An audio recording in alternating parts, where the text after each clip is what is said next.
First and foremost, welcome all to the first episode of Vtuber Vault. For those that are new here, and for those that are joining from YouTube and may know, I'm going to give context to everyone.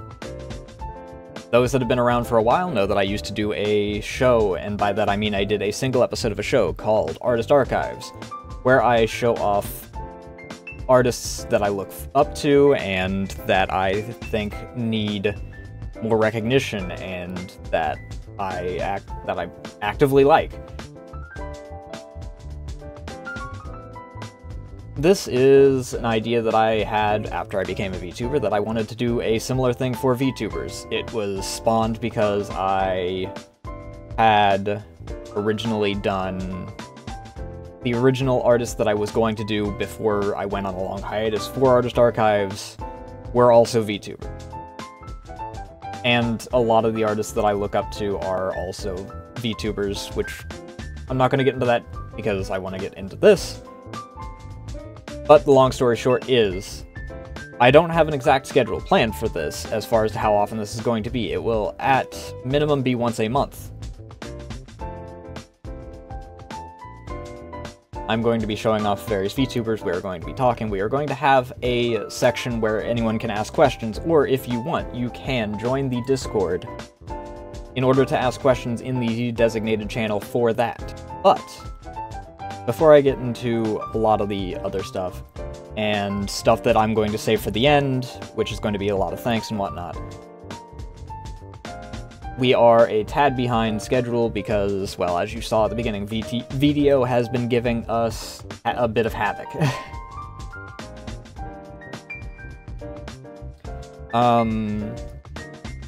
Like I said, the entire background area with the shelves will be filled up as I have more guests on the show. And also, this won't be the designated background. This will probably be the only episode of VTuber Vault that has this specific background in the back, because I'm going to make another background for this kind of thing. But before I wind up stalling far too much, because I know that I'm going to wind up getting cold feet and being, well, the nervous wreck that I am, I'm going to allow Krakka to introduce himself. But let me unmute you all in here as well. Oh, okay. Am I good? Yeah, you're good. I'm good. Okay. Hi, I'm Krakka. I am a local internet bird VTuber. I can't really fly, but my ears are wings, and maybe I have 2 pairs of ears. You'll find out later if I actually do, or maybe you'll never know.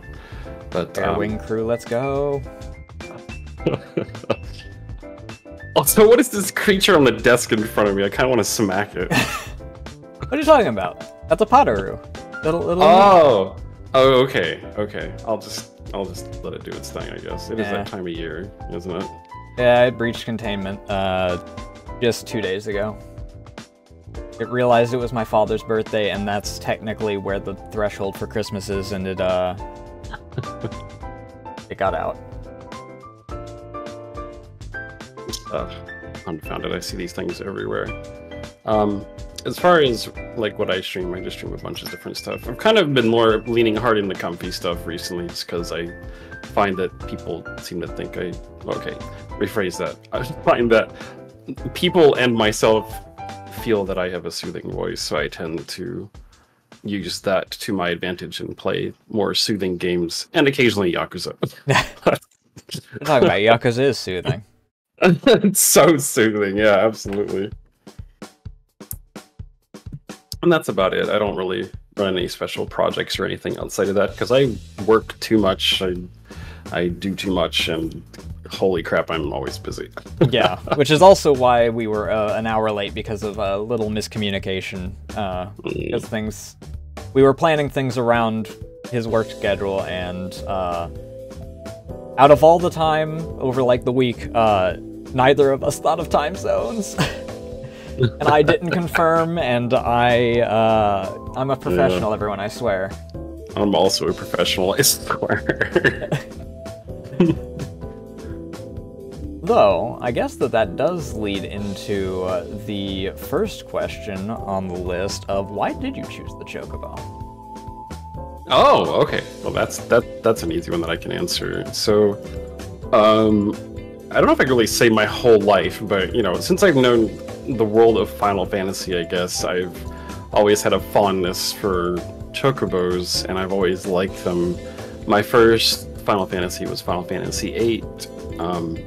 When I saw them in the game, they make like cute sounds, and they squeak, and they run around. Final Fantasy VIII had like the Chocobo Forest, which was different than like everybody usually does 7 or 8 is like their first Final Fantasy, I feel like. And 7 had the racing system that you race Chocobos with, and 8 had like the forest. I'm kind of glad I picked up 8 because the racing thing is that would be difficult for a smaller version of myself. But anyway, I just kind of got invested in it, and as I played more Final Fantasies, I'm like, wow, this is really cool. And then I played a lot of Final Fantasy XI, and they kind of like had Chocobo babies, and you could like raise them and stuff. And I over time, I just got super invested in Chocobos. And I also have found recently that I have a fondness for flightless yellow birds, because I also really like the Pico Picos from Ragnarok Online, if you're familiar with those.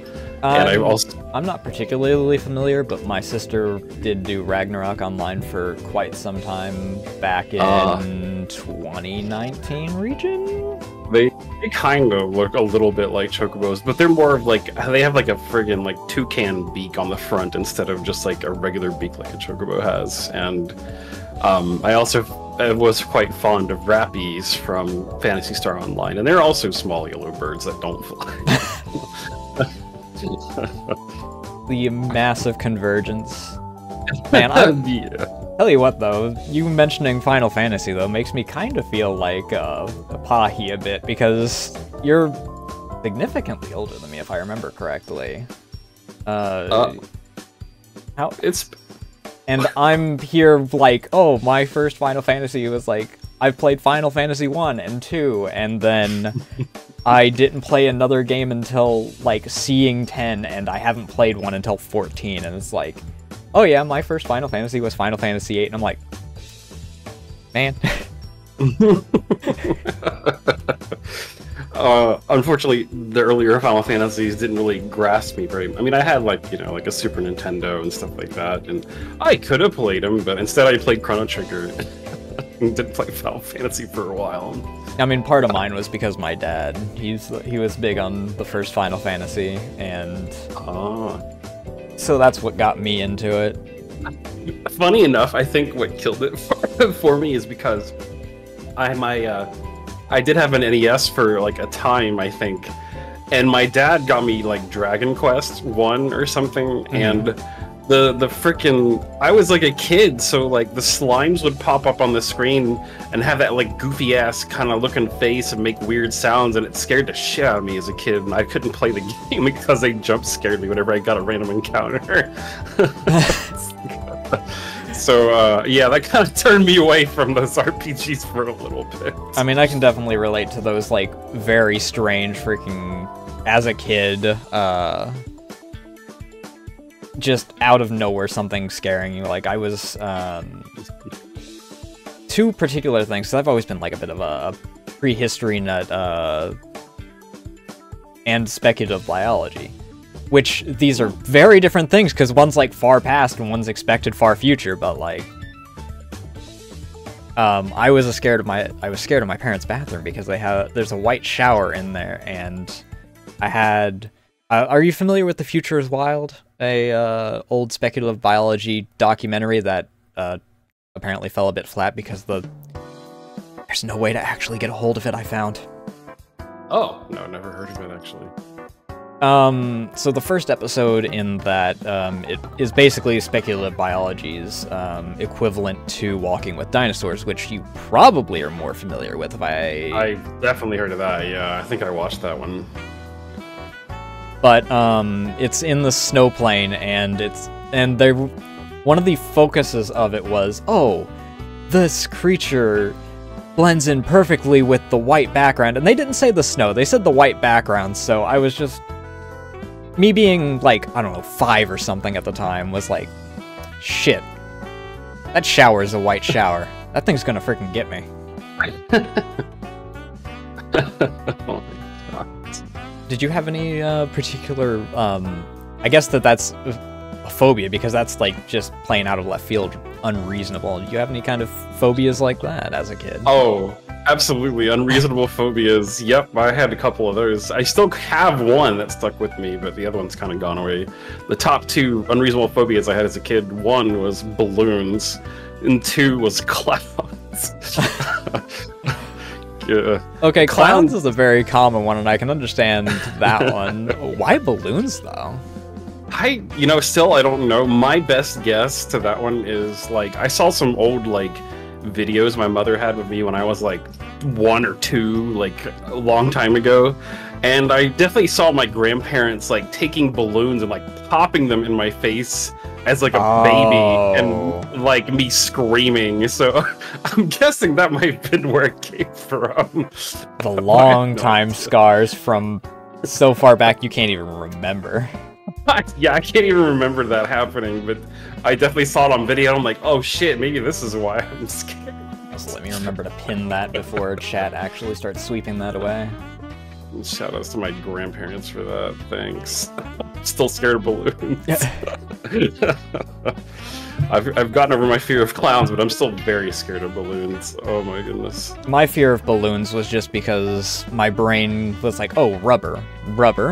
Rubber bands hurt when they smack me. That's going to hurt. And speaking of pain, Krakka is in a moderate amount of pain due to his recent root canal. If you look at the second link in the pinned, it is a direct link to his tipping page where you can donate to help alleviate the medical bills. I know that there have been a not insignificant number of those that I've had to help people with as of recent, but you guys have been super supportive. So if you are capable of, if you can't do that, that's fine. But if you have the option to do so, it would be greatly appreciated. Yeah, it's much appreciated. Because for whatever reason, dental stuff is just stupidly expensive, and even with insurance, it's still really expensive. Even finding insurance that covers dental is insane. Yeah, it's difficult. I have it through my workplace, and they cover like 80% at best, so I still have to pay a good bit. I paid for my root canal already. I still got to pay for my crown, and anyway, we're not going to get into this. All the other stuff leading up to it. Yeah, it's like all the stuff leading, all the stuff afterwards. It's like, oh my god, it's like such a scam, I feel like, sometimes. Though back on what you mentioned with a lot of the flightless birds, that actually flows into exactly how I phrased the follow-up to that, is you are kind of obsessed with the yellow flightless birds to the same degree I am with, like, purple and eggplants.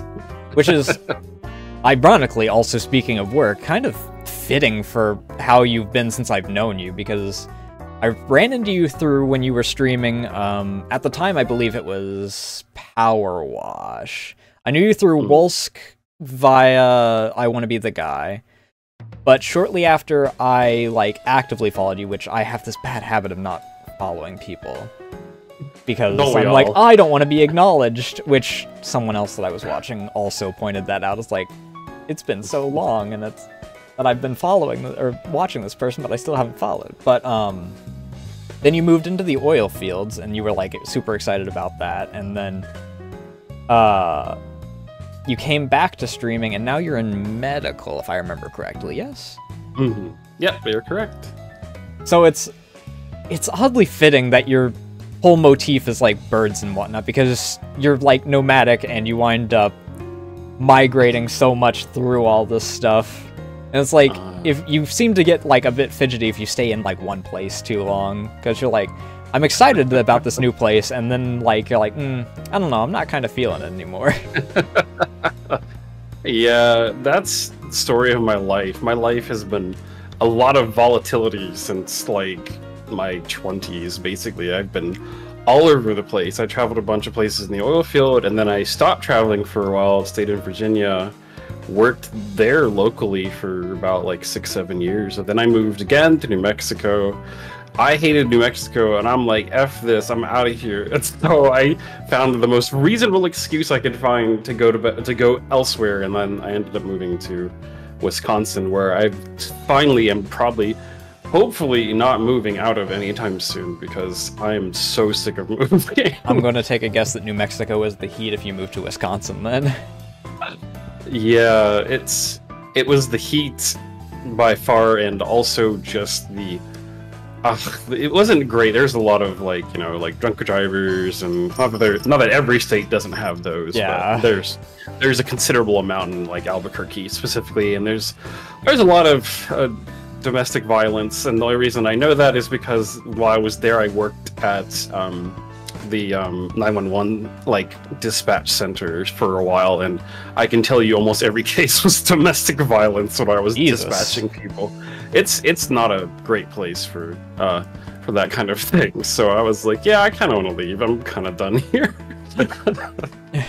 and also the heat, but also like a lot of the heat too. Yeah. How do you like Wisconsin? Actually, Wisconsin was the thing when Sarah was talking to me the other day, because she was like, I'm not a huge fan of living in California as of recent, and I'm like, I name-dropped Wisconsin. How is Wisconsin? It's great. I live in Madison actually, and sorry, I was trying to think really hard about what I was going to say. It's a great welcoming place. There's a lot of representation here between like various communities, like I can never say it right, LGBT, the whole thing with the I don't know why I can never say it. Happy Pride. Happy Pride, everybody. Yeah. Basically, there's all forms of representation here. It's a very nice place. Everybody's really friendly, and there's lots of jobs here because whoever moves to Madison typically works remote. A large part of the city works remotely, so a lot of the physical places don't have anybody in them or are understaffed. So if you're looking for a local actual job where you have to be there in person, Madison has tons of their jobs everywhere. Like almost every place here is hiring. Oh shit, that's actually tempting. Cold weather and an actual job market that I don't have to freaking... Yeah. 2.5 years, everybody. It's crazy that it's just like if you go like to downtown, you can kind of see why there's a lot of like tech companies and like app companies and stuff like that, and even like the medical stuff, DMV stuff. All of it's all done online. Almost everything here is all online. You don't have to go to like the DMV to do your registration or nothing. You don't have to leave your house basically. God, that'd be so nice. Yeah, it's very high tech stuff here, and it's very like quaint city. It's like just the right amount of busy, so that way when you're going the interstate at like 4:30 or 5 o'clock, it's not totally wall to wall packed. It's decent travel times, and I live in like the central area, so I could pretty much go anywhere in 15 minutes if I so desire. Anything that I want, 15 minutes for me almost every single time. But also not barren like Ohio is at freaking 6 a.m. where you're like, oh, that's a single person. Oh, I'm gonna get murdered by that single person. Yeah, no, it's usually pretty nice neighborhoods and stuff around here. Of course, there's always crime and stuff as there is anywhere, but it's pretty low here, and there's not too many unsavory people that I've seen so far. Everybody's been pretty friendly. I always talk to people around, and all my coworkers have been really friendly. It's one of the reasons that I tried so hard to stay at the hospital I worked at, because I basically shifted positions inside the hospital because I didn't want to leave my previous coworkers because they were super duper nice and stuff. So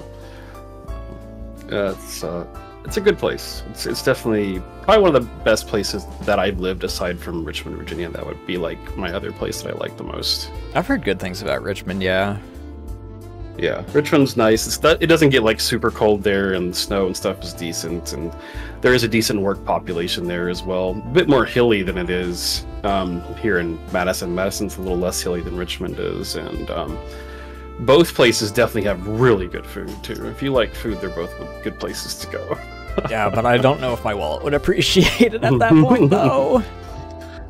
I don't know if it's time that has done this though. Like I felt like Richmond was like a little bit cheaper to live in. Here it's like kind of expensive, and I think it's because a lot of the jobs here are high paying. Like if you go to like a gas station, you're typically looking at like $16 an hour at minimum wage for gas station wages, and most grocery stores hire at like 15, 16 an hour. So minimum wage is it like the minimum wage is lower, but most places hire for like double minimum wage just because they're in so much demand. Yeah, I've realized that the pay gap is definitely one of those things that affects your outlook on it, because I was complaining to Sarah about, like, back in 2019 when I was over in California because of, I believe it was TwitchCon at the time. I'm like, man, everything's so fucking expensive here, and she's like, it's not that bad. It's actually gotten better even. Then I'm like, what are you talking about? And then she's like, then she explained how much she gets paid comparatively, and it's like, well, that's fucking why. You've got, like, you're making, like, twice the amount that half of my state is freaking on your lower end. Yeah, oh, that's right, my mother is spamming me, don't worry about that. Oh, so that actually was a phone buzz this time. That definitely was a phone buzz, yeah. My mother has been, selling a lot of my stuff out of my storage unit, so she's been spamming me like all day for like the last 4 days with pictures and stuff. Well, Krakka's phone, welcome to the Cameo crew. You can go over there and sit next to Teber's phone, who gets the actual freaking throne in the corner, and Sarah's phone that occasionally says hi. Oh my god. The beauty of Discord not actually having a noise suppression option.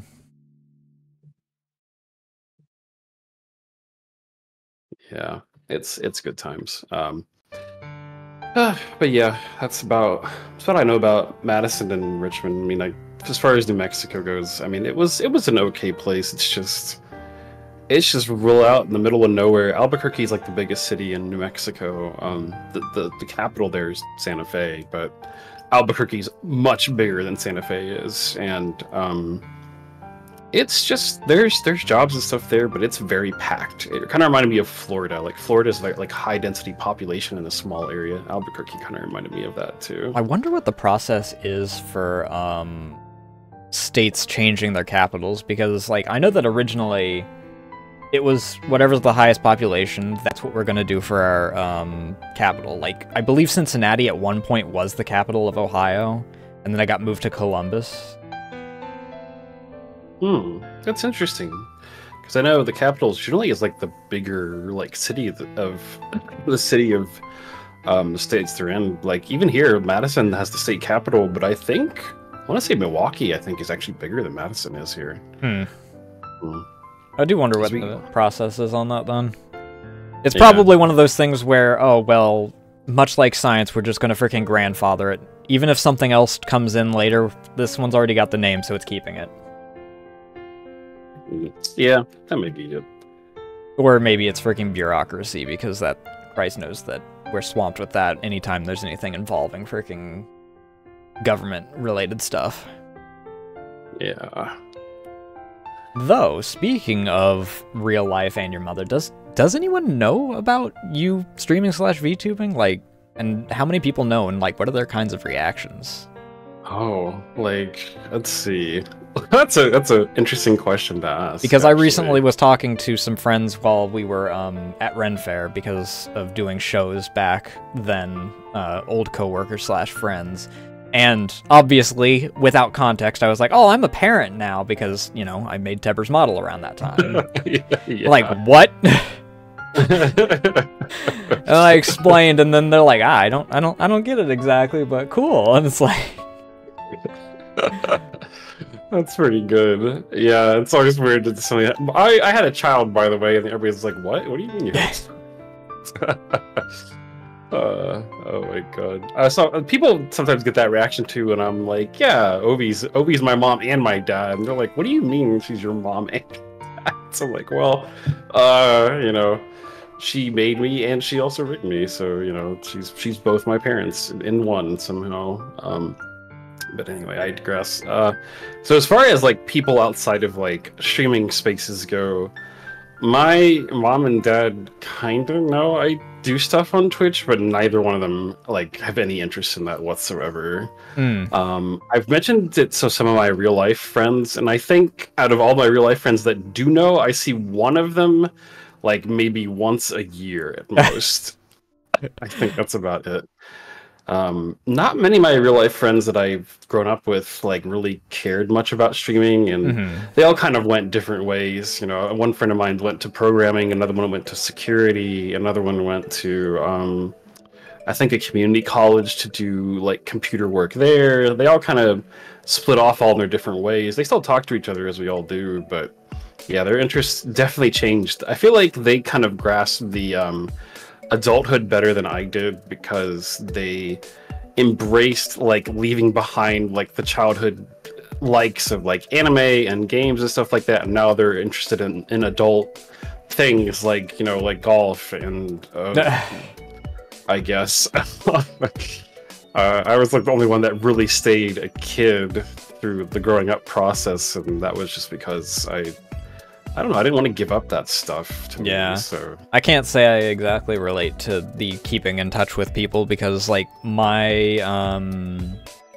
several of my friends stayed on Xbox when I moved to PC, so obviously there was just that gap in we don't talk much anymore, but, like, how do I put it? For my, at the time, closest friend, I live in a very religious region, and he was very religious, and his parents were very religious, and he went to pursue being a pastor, I believe it was. But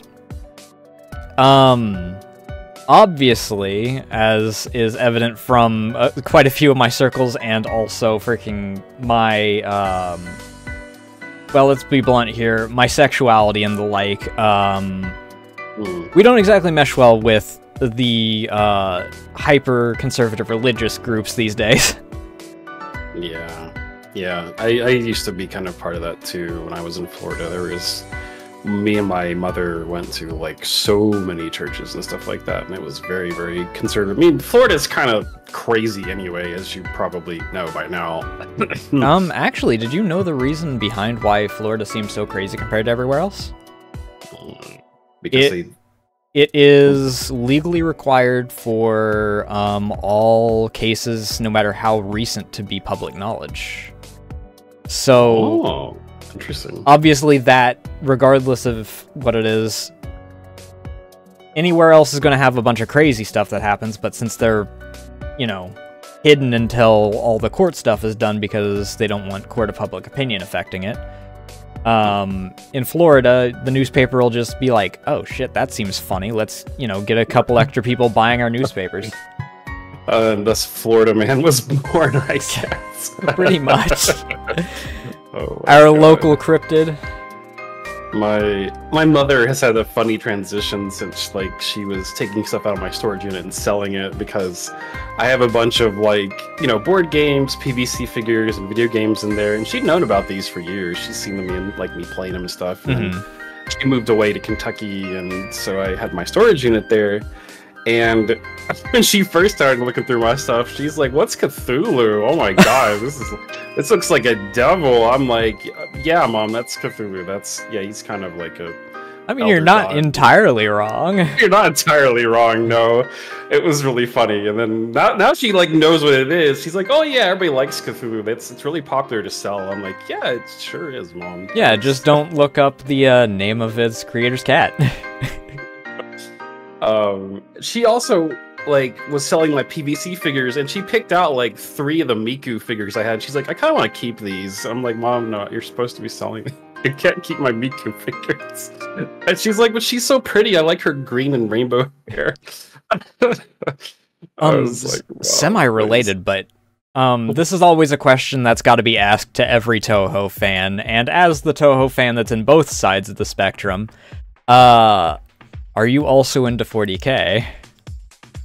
Oh, of course, yeah. To some degree, anyway. Like, I'm not super invested in 40K like knowledge and stuff, but I know loosely what it is, because I used to play some 40K games, like electronic games, not like the pen and paper ones. I gotcha. Good answer, Wolsk. It's like something like, holy shit, Wolsk. I haven't even played Heresy in general, but 10th edition I think, actually, are both Necrons and Mechanicus available for 10th yet? I think I definitely watched like YouTube videos of people like playing 40k and stuff. I mean, it's neat. I played actually I played Mech Warrior for a while, and it's probably similar to how 40k played because it had like those dial discs and stuff that you could turn for damage and heating and stuff like that on the miniatures. So, Oh, that's cool. yeah. They were pre-painted though, so they were an arm and a leg. To get like one mech, it was like $20 for one mech. It's a very expensive hobby to get into, but I mean, cool. We're talking about 40k as the other alternative, where Yeah. as Mark told me, freaking like half of a squad of Skitarii is like worth a new video game. Oh damn! And that's unpainted, right? Like Yes. either. Because he was like, and then you also got to take into account freaking oils and freaking paints and all that other jazz. Yeah, 10 Skitarii is $50 in a box. Oh man, yeah.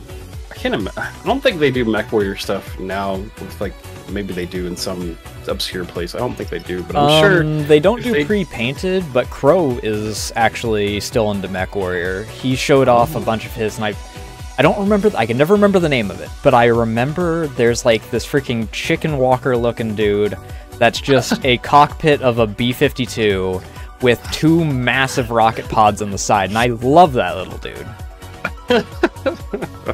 Mech Warrior had some really funny little mechs, yeah. They were...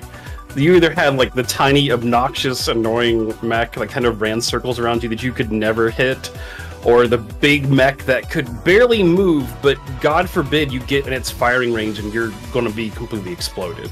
Yeah. The beautiful rock, paper, scissors behind it, because the little guys, if they get hit, they're going to freaking get one shot. However, yeah. The problem with the big dudes being too tall is that they also have firing arcs. So if you're under his feet, then you're going to be able to freaking kneecap him without him being able to aim low enough. Yeah, I've had situations where the smaller mechs are able to kill the bigger ones just because they can't get hit, and even if they do like crappy damage, that crappy damage adds up over time. It's quite something, but yeah, it's a fun little thing anyway. But yes, 40k is cool. I'd probably be more into it if I could at some point, but I mostly stay with like video games and less on the tabletop, just because there's not like anybody, like any friends of mine that could get me into it, and that's like local to me. It's one of the big reasons I end up getting rid of my board games, because I don't play them with like anybody around me anymore. I have nobody in physical capacity. I mean, tabletop. If you have tabletop sim, like I could get a group together for freaking something like Swarms or something, and we could freaking actually muck about with 40k. Average surgery. Yeah, pretty much. I mean, Bane Blades, last I checked, were like 500 a pop. I could be interested sometime. Maybe I'd watch a game or two and see if it's really for me, because I really haven't had much chance to interact with the like tabletop version of it. Yeah, it's a process for sure, but I've had fun with it. Obviously, there's moments where you're like, oh, I've got an entire freaking firing line, and I missed every shot because I can only actually use 3 of them because my... Well, okay then. Just stripping down in the middle of the freaking show. I see how it is. Oh crap, I hit my alt key. Whoops, that was a mistake. I totally forgot about that. That's the reason why when I do something like this, I have it set for my freaking numpad, because unless I'm doing something like Arma, I don't ever touch any of that. And even then, it's the enter key only on that. I guess I'll just leave it like this. It'd be weird if I put my clothes back. But I had to ask because it's like, it seems like a weird thing where it's overlap. If there's Toho fan, there's like a 50% chance that they're freaking also a 40k fan to at least some degree. I guess there's something about super powerful beings that are almost exclusively a single gender in most of the media, fighting against gods that they should have 0 chance against, and has enough lore to fill 4 hard drives. that, you know, kind of just, for some reason, has an overlap. Despite the fact you'd figure no one would have enough time to actually be a fan of both. Yeah, it's Toho is like... which one do you think is more massive universe-wise? Probably 40K. 40K, probably. Yeah. 40K is a huge universe. I guess it depends on your perspective of it. Like, considering Lost Word is technically canon because it's an official work, it could potentially be Toho now because it uses different universes. But if we're talking about exclusively the bullet hells versus what 40K is, it's one small location versus an entire galaxy, so... Or two galaxies if you consider the other galaxy wherever the Tyranids came from, but... The sheer amount of, like, Toho fan games and doujins is just so much. Like, there's insane amounts. Oh yeah, if we're going as far as, like, content that's been created in general, almost certainly it's going to be Toho, because Zun has the exact opposite perspective of Games Workshop. Games Workshop's like, oh, you're doing a fan work and we're not getting like 80% of the cut? Fuck you. Either join us or stop. I forgot and about Zun's that, like, yeah. I mean, as long as there's no freaking way to get a hold of the games, you can even put the official games somewhere else. I don't care. Two very different mentalities, yeah. Because he didn't even go for Moria until he started putting the games on Steam. And he's like, hey, I'm not gonna like cease and desist you, but bring those down, otherwise I'm gonna legally have to, because my lawyers are actually gonna force me. He's such a cool guy. I kind of wish that some of America's stuff would kind of adopt how Japanese kind of feel about that, but there's also exceptions, like what's the one that runs Uma Musume? I forget their name. I don't know. I mean, Zun's kind of the exception when it comes to Japanese copyright anyway, because he is.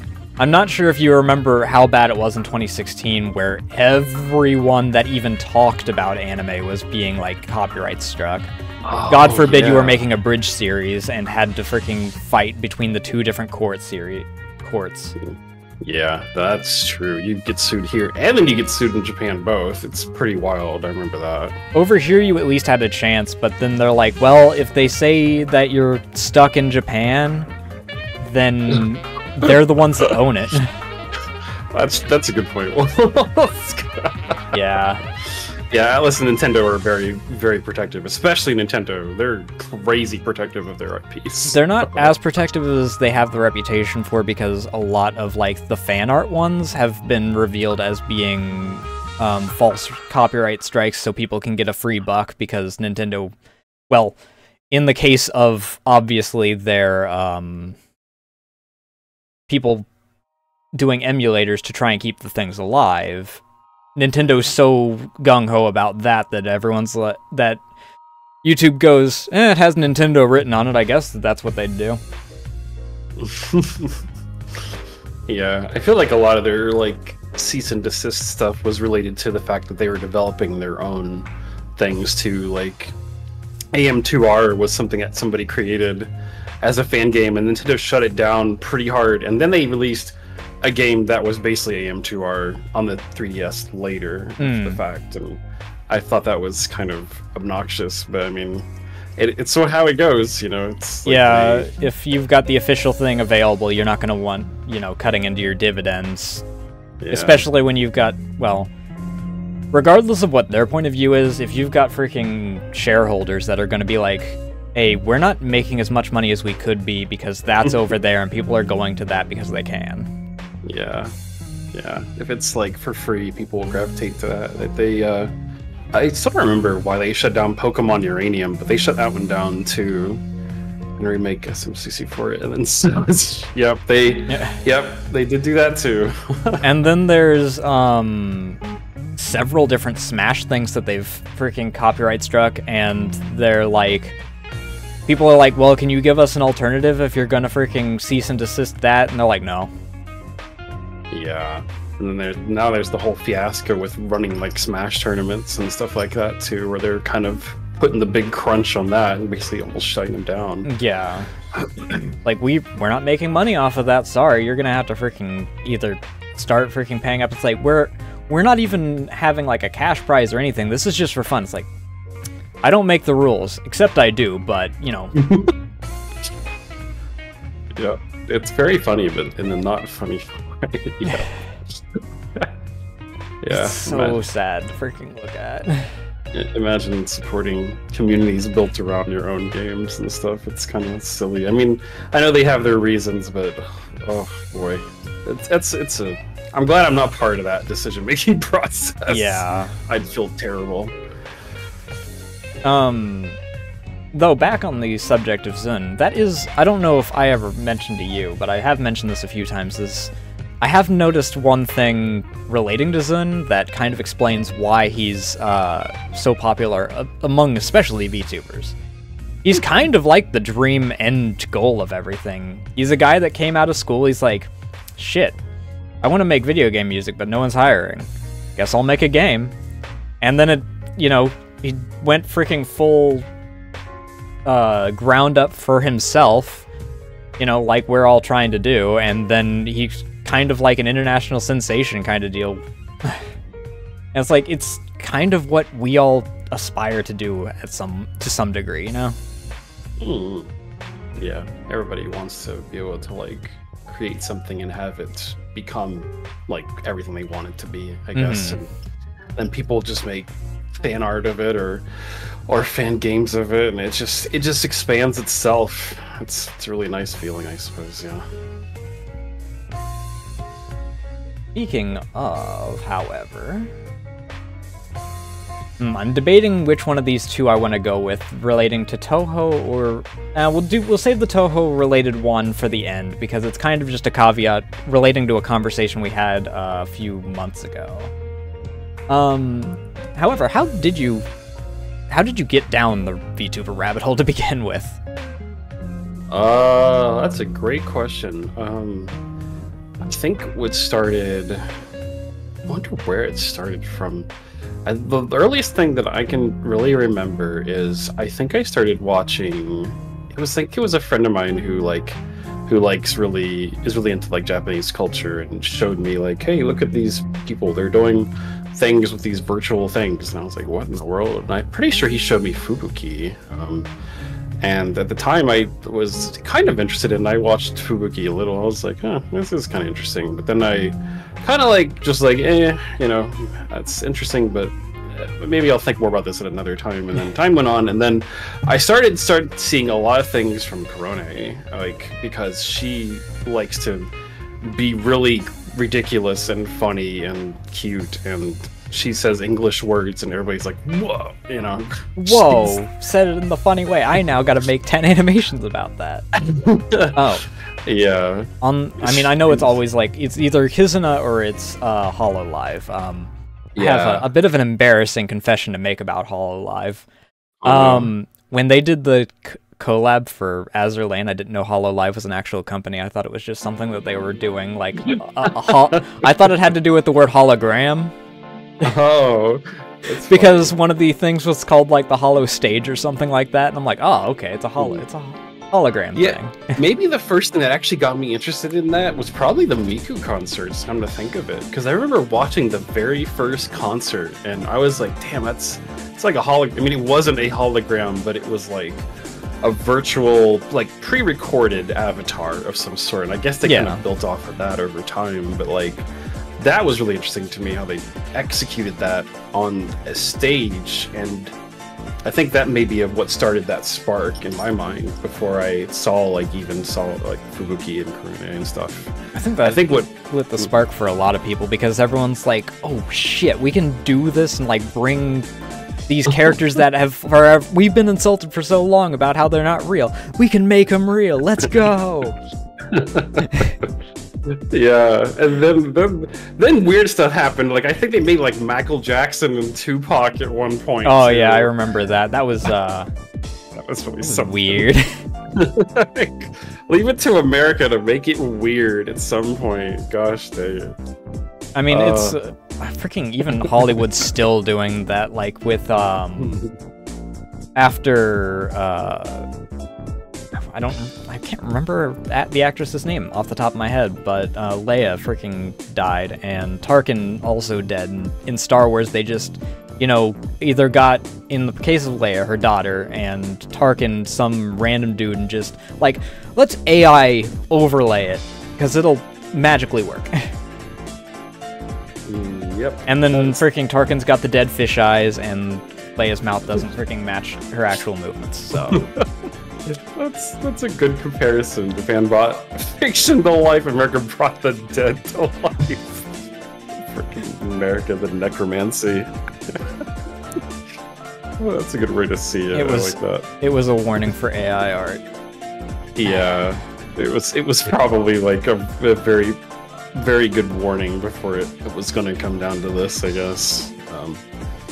But yeah, I think what really ended up taking it, like, really what sold me on it was Hololive EM, because like once they came here, I was like, okay, it's time for me to consider like doing this, because I saw them and I'm like, okay, this is cool and interesting and maybe accessible, because I was kind of working the oil field at a time, so I had like some cash in my bank account. So I'm like, okay, maybe I can do something with this at some point. So. And that's really kind of where it kind of hit home. And then I was kind of tired of just being a meat tuber all the time anyway. I'd kind of gotten tired of my old skin, and I wanted something more out of VTubing, and even more still, like, I would not say I entirely want to be a woman, but I've always wanted to feel more cute and feminine. So this was like kind of an outlet for that for me as well. Because my real body ain't as cute or as feminine as I'd like it to be, but my model is. So this was kind of like hold that thought 1 second. Thanks for the raid, Jackal. How was Strim? What were you up to? Yo, thanks for the raid. Woo!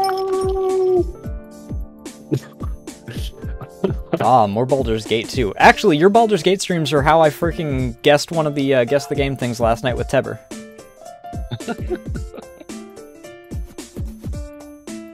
So thank you for that. Okay, now you were saying with apologies for cutting you off there. I just didn't want to wind up forgetting about that. No, that's okay. I was just saying how my models basically helped me feel more comfortable in my own skin, more or less, and kind of help push me towards what I really want from my own skin, for that matter, as well. You know, I've always been wanted to feel more cute and feminine, and I've never been able to really find a way to do that for myself. So, yeah, I look at my model, it kind of makes me feel better and makes me happier when I look at it. And I know some other people.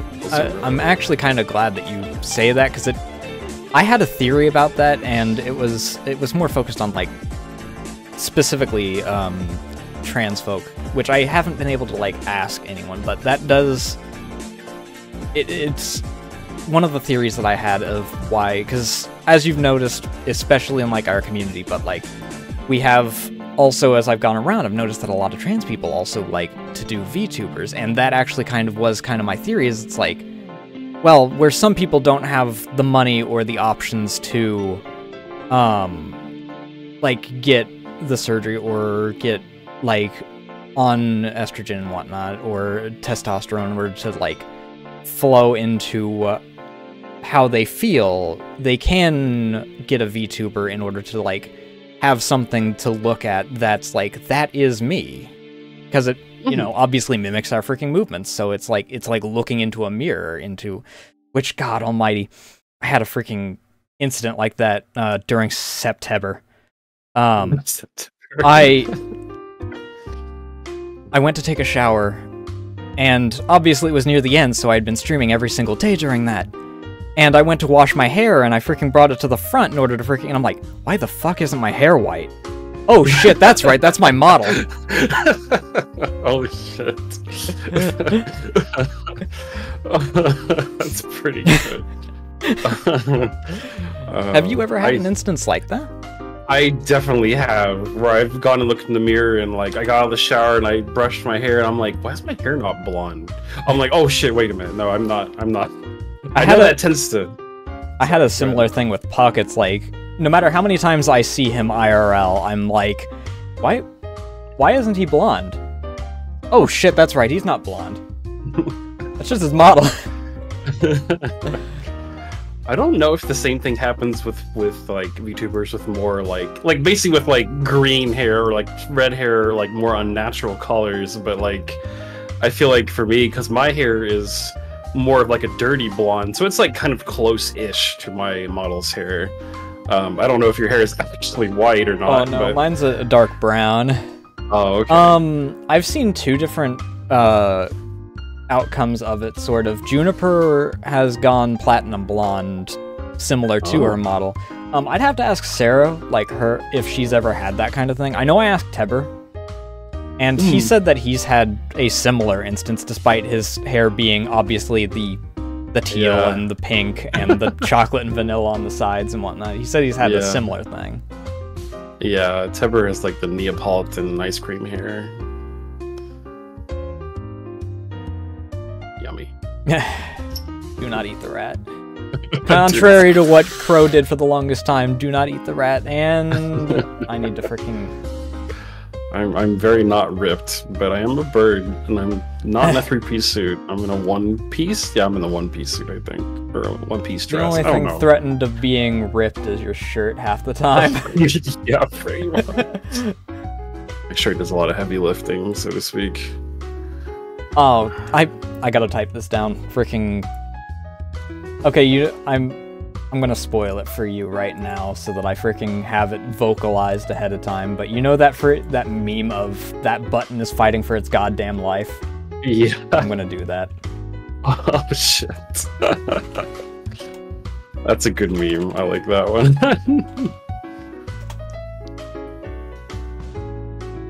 Though, you did mention part of the reason was that you had the money. I guess it did flow in perfectly with you being friends with Ovi. Like, you were able to support a friend directly in order to get your model.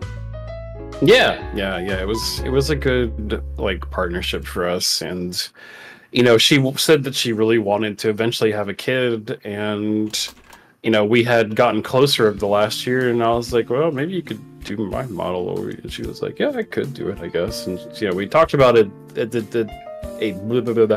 design at the very least. You know, she didn't know if she would take it further or not. And she basically asked me like questions of what I liked, and maybe make a big old mood board of characters that I liked. You know, central, of course, was the Chocobo to that. But also there was characters from like Azure Lane and Fate Grand Order and a lot of girls. I mean, it's funny because at first I thought I wanted maybe a male model, but she's like, yeah, could you give me some examples of male models that you like? And I'm like,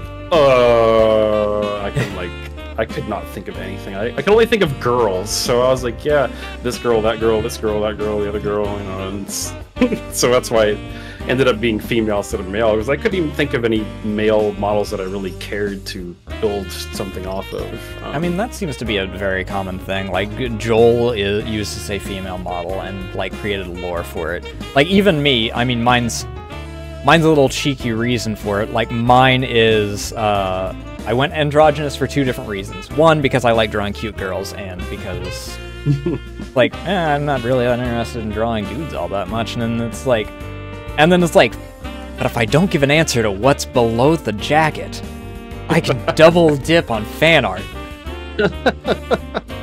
That's a very smart decision, yeah, like, that's a good way to think about it. You can do essentially whatever you want with somebody who's androgynous, which is really nice. Which I now have to, which is why I freaking have had such trouble with, because I reached a redeem for me to draw a lewd artwork of Nasu, and people, and the winner was in only Roboco's jacket and glasses, which obviously doesn't cover everything below, so I'm like, I gotta find an angle to where I don't, like, give a confirmation here, and cover with, like, the leg or something, and it's like... You could just go the route of Raiden from MGS2, where Raiden just has like nothing there. I was actually thinking of doing something like that for a body pillow design. I was going to have like a normal body pillow, And then later down the line, it's like, if you guys want to, if we get this much, or if we freaking reach this goal, I'll make a lewd body pillow version. And I was gonna do it based off of a art piece I saw of Megane, the tech priestess lady, where it's literally just a freaking slab of metal down there that says, and she's like, what did you expect, a freaking pleasure enhancer? Oh my god. That's great. That's a good idea. That definitely seems pretty on brand for you. Considering, I guess, what is it? Mostly just your legs are robotic? Is it? Yeah. Did I ever explain to you why that was? I don't think so. So when I made my original model, which is now labeled as 0.5, I was lazy and didn't freaking put the legs. And later I'm like, what if I fucking made that cannon though? The legs come off, which is why there's the freaking sockets there. Is because that's where the legs connect at, is... That's really funny. And it worked because, like, I like Roboco, so I freaking wanted to do a, I wanted to have some cybernetics, and I used Juniper as the other example, which is where the Digitigrade came from, and Emu feet for the toes. Oh, okay. That's pretty cool. Oh.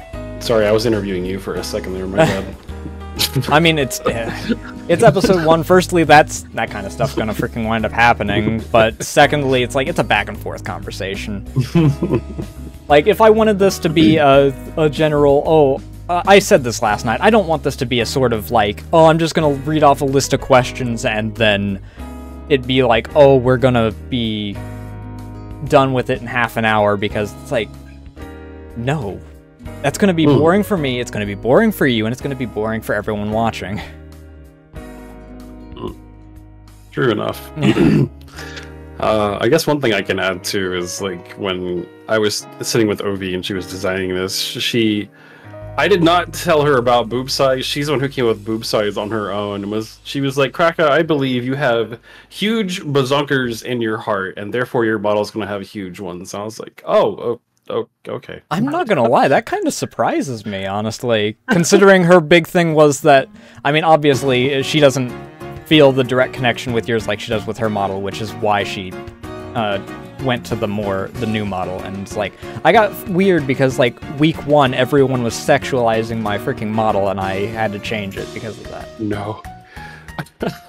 But I just figured, I'm like, that probably just flows into everything that she's gonna create then, I guess. And it's like, no. I guess not. I was trying to, like, stream earlier in the mornings too, but she's been fighting with it because she works at night now and wants to stream in the mornings, but sometimes can't sleep very well. You know, she has some insomnia problems sometimes. So yeah. Unfortunately, she's recently been at just the right time where I haven't been able to catch her streams. Yeah. Granted, with how my sleep schedule has been recently, I haven't even been able to catch Bedus either, because she's only like an hour when I wake up at my earliest, which is normally at 2 o'clock. I'd want to try and get to the point where I'm waking up around 2 or 12.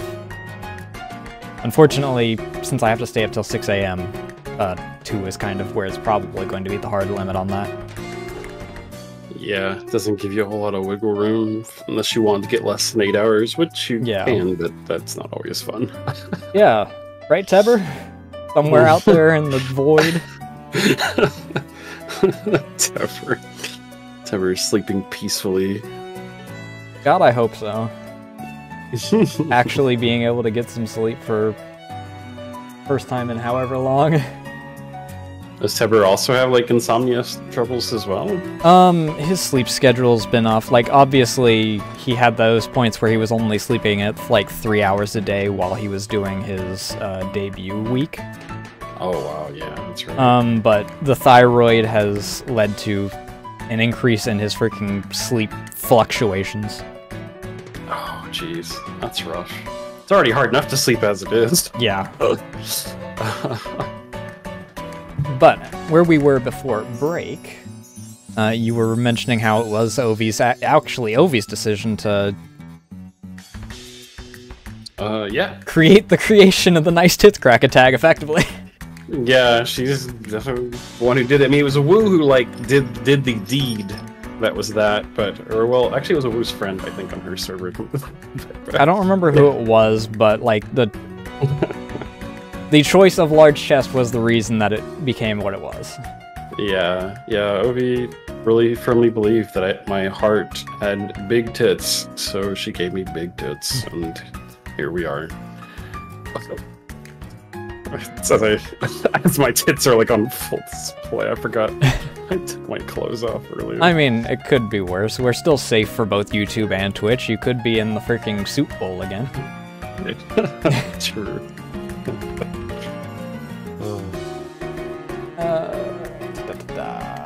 Whoa, where was my line of thought?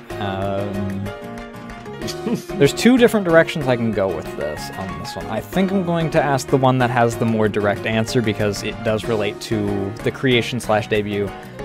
You were with Alvrea, unfortunately, due to work things. You have had to stop being manager, but was that a plan from the start when you originally had the idea of becoming a VTuber to join Alvrea, or was that something that came along because you were friends with... I know you were friends with Swoots, I don't know who all you were friends with prior?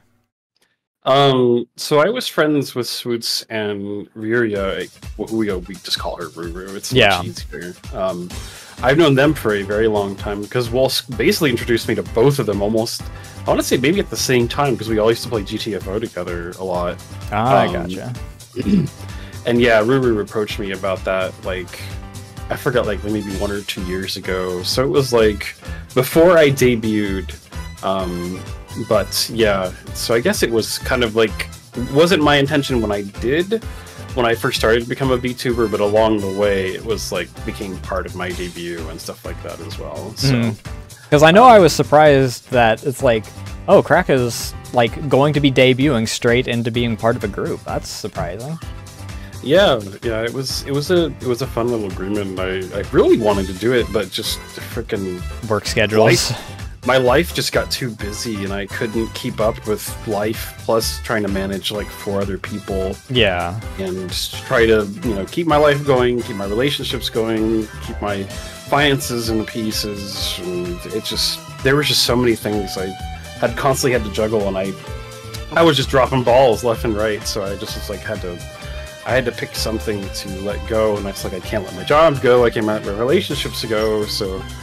the next thing was the group management thing. So, and they were doing really well, kind of managing themselves at that point when I left anyway. So I figured, they might need a manager and some help and stuff like that at some point, but they're still pretty early. So I think they'll do all right by themselves. And Swoots kind of decided to be more independent and kind of want to seek out his own thing. He's kind of going on like one of those like spiritual Indian journeys to kind of find his spirit animal and kind of rediscover himself at the moment. So from what I've seen, he's like similar to actually what you did before you came back into and decided to be like a VTuber, where he seems to be focusing on stuff like work and like IRL stuff a lot more.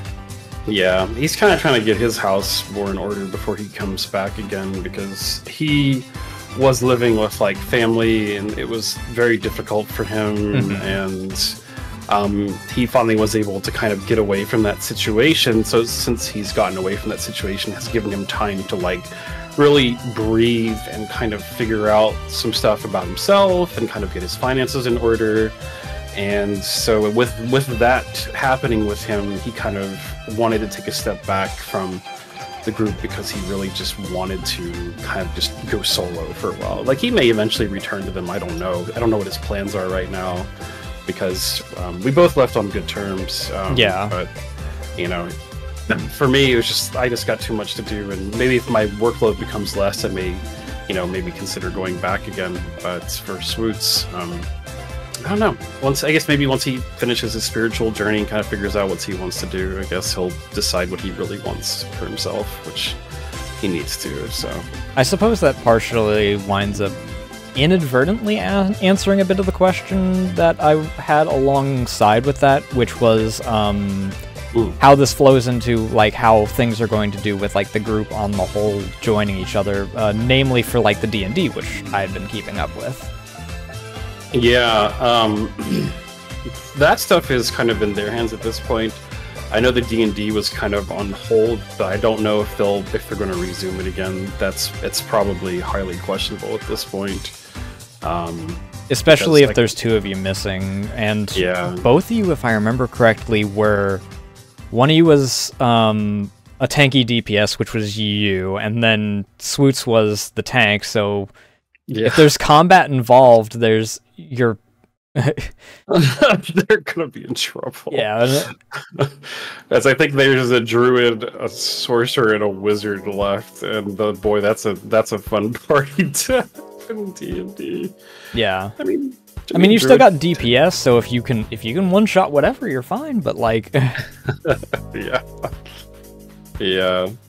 I mean, it can still kind of work. Druid could do tank-ish due to wild shape, and there's sorcerer for damage and wizard for support, so maybe it could work. But you know, and you're not like Rolling Horizons where it's a meat grinder, so you're not gonna. It's not like they're gonna, you know, walk into a single room and then be up against something that's 3 levels above them and be like, oh well, shit, I guess we're dead now. That's always a fun experience to do that. Yeah. Though that does, because these are questions that kind of flow into each other. I mean, as I mentioned a few weeks ago, freaking picking your mind about this kind of stuff. How do you wind up knowing so many people? Because like, you wind up. Obviously, beforehand, it was a lot of people from I Want to Be the Guy groups, and like, you know, Wolsk and Swoots and all that. And I'm assuming that most of 68 Gang came from that same circle. You said Ruru was from that same circle, but then, like, you know, people that make me... I mentioned Small World a lot, like, obviously there's ones that come out of nowhere with, like, Dia raiding Coldy sometime back, but you are like the epitome of my Small World aneurysms, because like you know Coldy, and then like you know Owly, who was another freaking branch off from somewhere, and like I wind up finding someone, and then somehow it's like Krakka's either already here or winds up being here shortly afterward, and it is a weird experience every time. How do you wind up doing this and becoming friends with like so many people? It's really funny. As someone with still partially social anxiety, to someone who, and as I recall, you say that you've had social anxiety in the past, or still have? I don't remember what your exact phrasing was on that, but I don't even know anymore, because like I want to say that maybe my social anxiety is really just mostly in a physical realm. Maybe digitally I'm fine, because like I don't know, because it's been a weird thing, because I was very much social anxiety, digital and physical realm for the longest of times, up until I think it was up until when I met Wolsk, where things kind of started to change a little bit, because I hung around Wolsk a lot, and I was like kind of in his sphere of influence more or less, and I knew a lot of people through Wolsk, and Wolsk is a super close friend of mine. I mean, I've known him for like 3 or 4 years, and I met him through I Want to Be the Guy, and then I met you through him.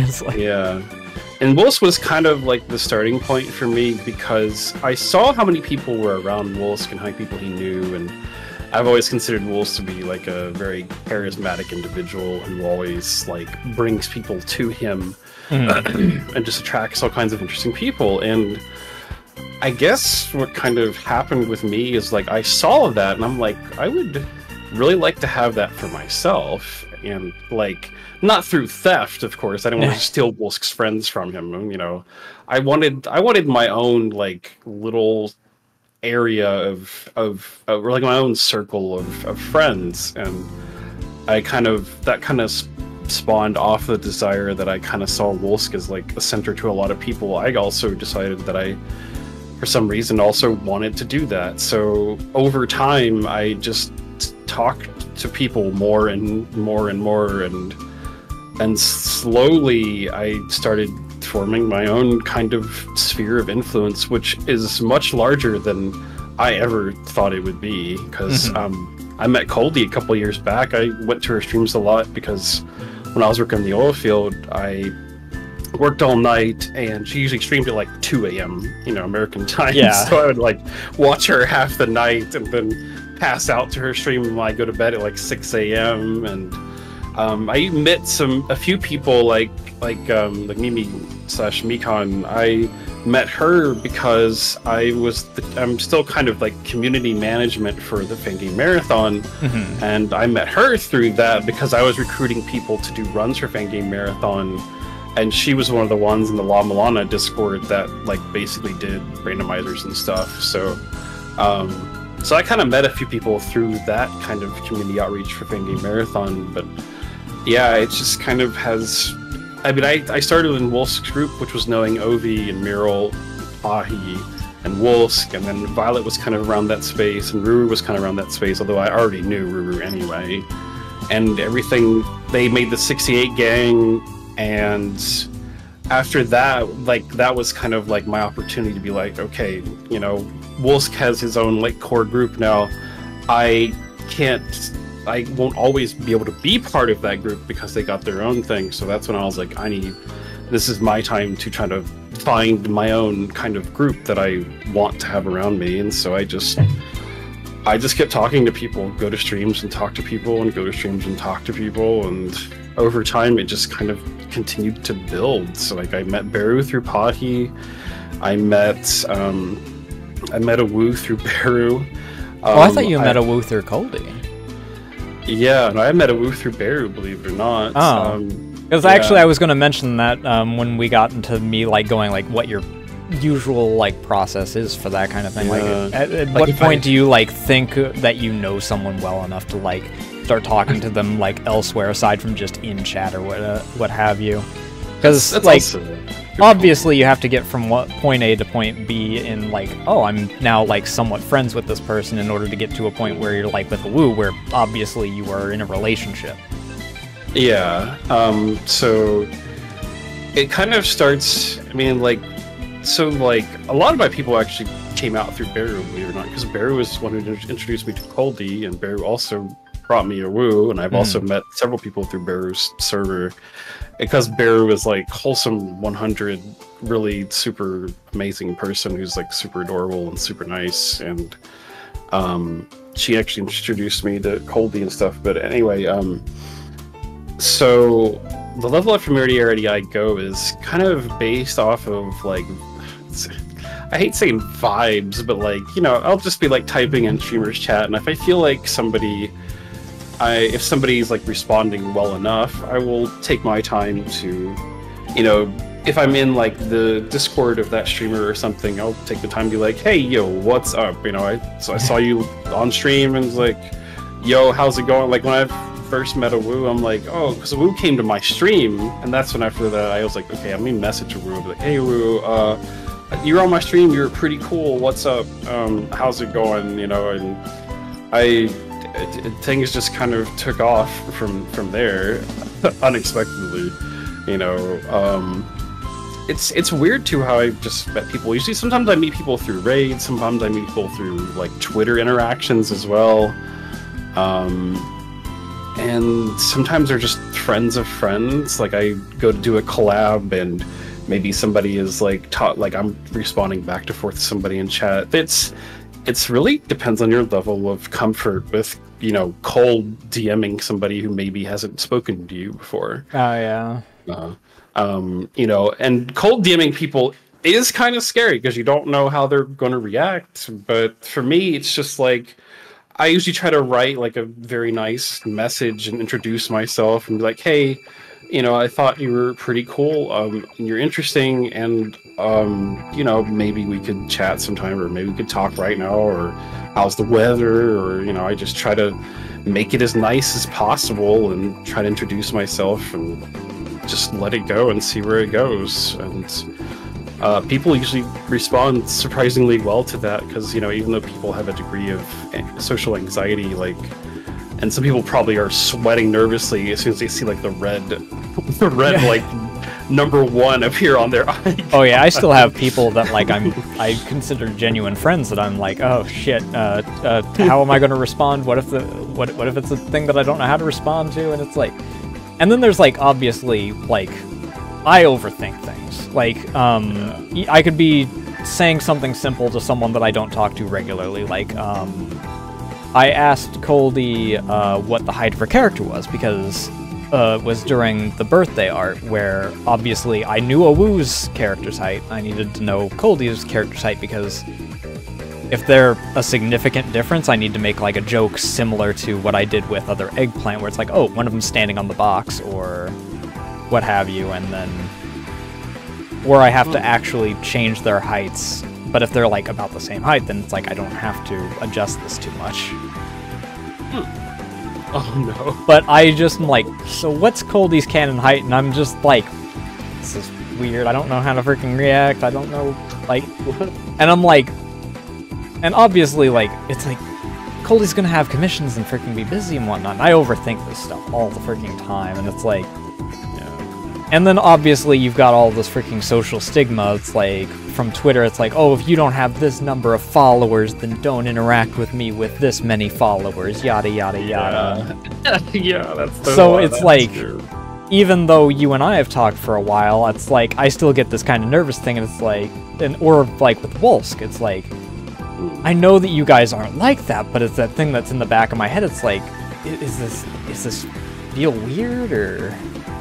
Yeah, and some people are absolutely like that too, and those people are typically jerks. But you know, for me, it's just like all I see around me are people. I don't see like a hierarchy. I don't see like stardom. I don't see any of that stuff. I just see people, and I treat them as people. I don't treat them any particularly special than others, and of course I'm nice. You know, I'm not going to be a dirtbag to somebody I just met, or even, you know, somebody I'm friends with, but like I just would rather ignore all the numbers and all of the frills and everything else, and just talk to people like they're just people, because that's all we are. And you know, a lot of people are lonely and don't mind talking at all, and sometimes want to know that they're doing okay, or maybe need advice, or just want some cute pictures of anime girls, or you know, maybe they just are looking for feedback, or maybe they just want a nice recipe for cookies. You never know, but you know. Yeah, that's one of the things. It's like, I know that there's other people that also think like me. So some people wind up just having empty DMs forever, because it's like, oh, they're too big. I can't approach them with this kind of thing. So everyone's just like, oh, they're gonna be busy, so I shouldn't bother them with my, you know, just kind of casual check-in. And then it's like, man, I really wish that someone would check in once in a while. On the other side of the thing. Yeah, and it's like, that's kind of hard too, because like sometimes I want people to message me instead of me going out to them all the time. But you know, my grandmother always used to tell me, well, Krakka, the phone works both ways, and I'm like, yeah, I guess so. You know, I can't just be like waiting for somebody to call me all the time. I have to go calling sometimes. And yeah, sure, maybe I got some good cookie recipes I can share with you.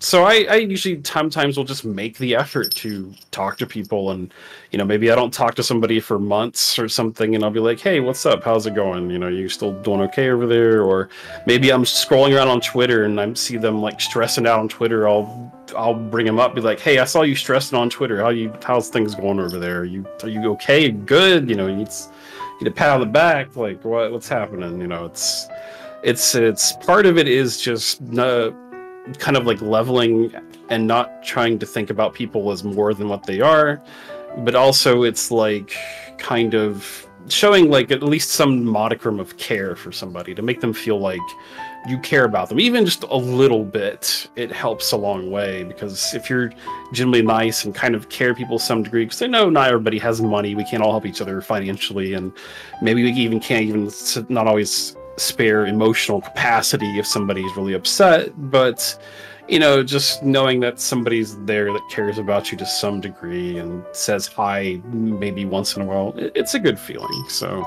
yeah, I have, and when you mentioned the forgetting about people, like I was going to ask you this earlier, in relation to the changing jobs and fascination so much. I don't know if you've been diagnosed or anything, but do you have like ADHD? I know that this is a very common thing for content creators. Yeah, but I'm almost certain I have it because I also have object permanence issues. Oh no. Yeah, I definitely have. I've been diagnosed with ADHD, and I was given medication as a child, and I felt like total garbage on the medication. I was like, Mom, can I not take this? I'll deal with it. And she was like, okay.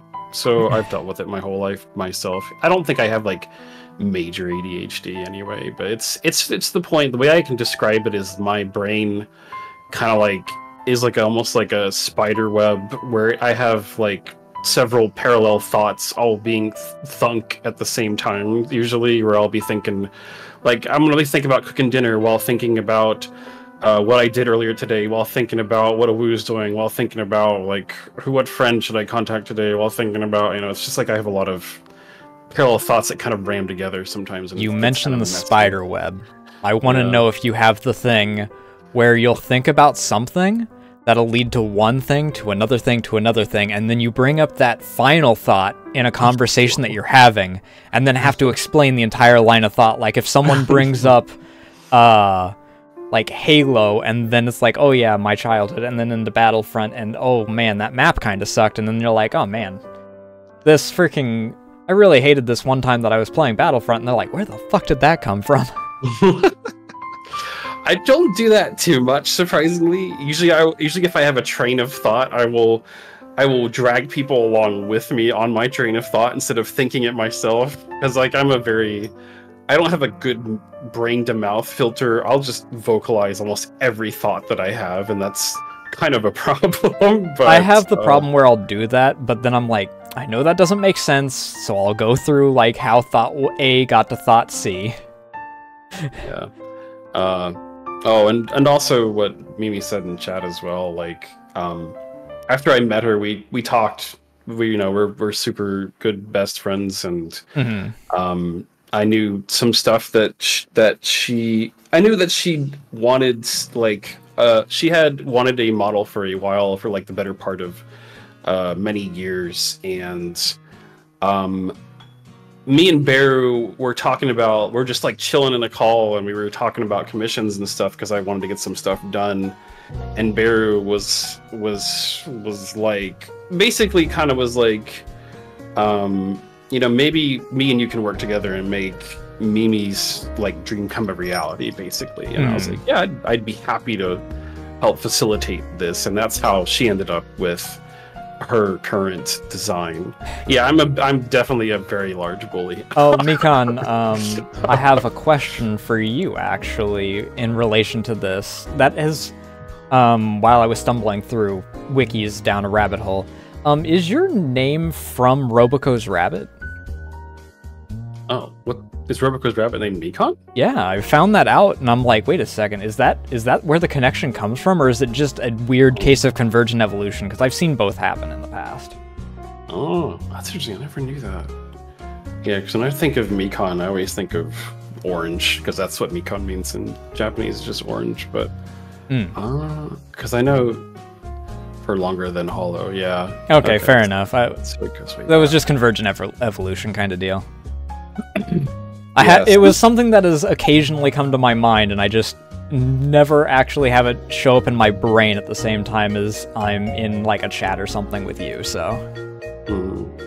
Yeah, I guess that's another kind of reason I have as many connections as I do too, because typically this happened to me years ago. Like, I used to basically buy art off DeviantArt every now and then. And that was still back in the oilfield days, and I got pretty well known as like a buyer for like art on DeviantArt. And of course, when you buy a bunch of stuff, there are like whispers that go around that basically people think you're selfish and blah blah blah blah. But I made friends on there, and eventually over time I bought like small gifts or gave them stuff that I bought, and I didn't do it to quell the whispers of people thinking I was like greedy or something. I did it because I had friends and I wanted to give them stuff they didn't have, because it was typically friends or people that just couldn't afford things that they really wanted, and I had much easier access to those things, so I kind of would buy some things and just give it to them because they wanted to have it. And it was kind of similar to VTuber models back then. You know, I'm sure you've heard of adoptables, like people want their own like original characters, and so many people just didn't have the money to grab stuff like that from somebody, especially from like artists who are really good or expensive. So yeah, because I've seen quite a few of them, and like obviously the people that have been doing it for years, they freaking have refined and they've earned the reputation to actually be like, I'm going to sell this adoptable for no less than like 500. Yeah, I mean, and you don't need to do anything too crazy. Like that was within my reach because, you know, I was sitting on oil-filled money. That was back when I was making like 120K a year and I had no clue what to do with that level of money, so I ended up using it to be generous with. I'm still generous with the money I have now, but it's just to a smaller degree because I don't make 120K a year anymore by a long shot. You know, but I've just always been kind of like generous people, and I try to keep people's concerns or cares in mind and try to like follow up or check on them or try to do something for them if I can and stuff like that. So I guess that's another reason I've made as many connections as I have, is probably because of that. People see that and, you know, they come by my stream and maybe over time we become friends and stuff like that, or maybe I become friends with friends and stuff like that too, because if somebody raids me and I like them, or if I see them on Twitter and I like them, I'll sometimes go to their stream, and sometimes they'll raid a friend of theirs, and then I'll check out their stream, and, you know, I could become friends with them. It kind of like can go like that. It's pretty weird how it sometimes can roll like that. Oh yeah, the interconnectivity of like VTubers. Like this past week, freaking Teber and I raided Boysen, and then now Teber and Boysen, I think, are mutuals as well. I know Boysen followed me, and I think that also followed Teber when we raided. But it's like, oh, cool. We have like this connection now, and it's like it's not as daunting when you're mutuals with the person as it is like when it's like we just kind of chatted once or twice in the freaking chat room. It's like, yeah. It's very interesting. Like the longest line I could probably draw, I'm trying to think about like a line of connections that I can make. So I can probably say the longest line I could draw is I met Wolsk, and then through Wolsk I met Pahi, through Pahi I met Beru, through Beru I met Koldi, through Koldi I ended up meeting Awu, and back through Beru, and then through Awu I've met a bunch of other people. Like I've met, I can say I've met Meko, who's like now a friend of mine, but Meko also knows Neppy, and Neppy's also a friend of mine now. So it's like, it started from one person all the way out to like 7, you know. Those connections can just keep going sometimes. Yeah. It's ridiculous. You never think making friends with one person could lead you to 6 other people you could be friends with. But I think my biggest one has probably been Jackal, who Jackal is a convergence with Mural, I think, because I think Mural was the first one that I knew that raided Jaruna. But I've got, there's me that flows into the 2 directions of Jackal and Wolsk. Wolsk, believe it was, no, Wolsk was directly to Mural, because Mural was the first other member of 68 gang I followed because of her half-year anniversary. At some point, Mural raided Jaruna, Jackal raided Other Eggplant, and those 2 are direct friends, so it's like a freaking big ring there.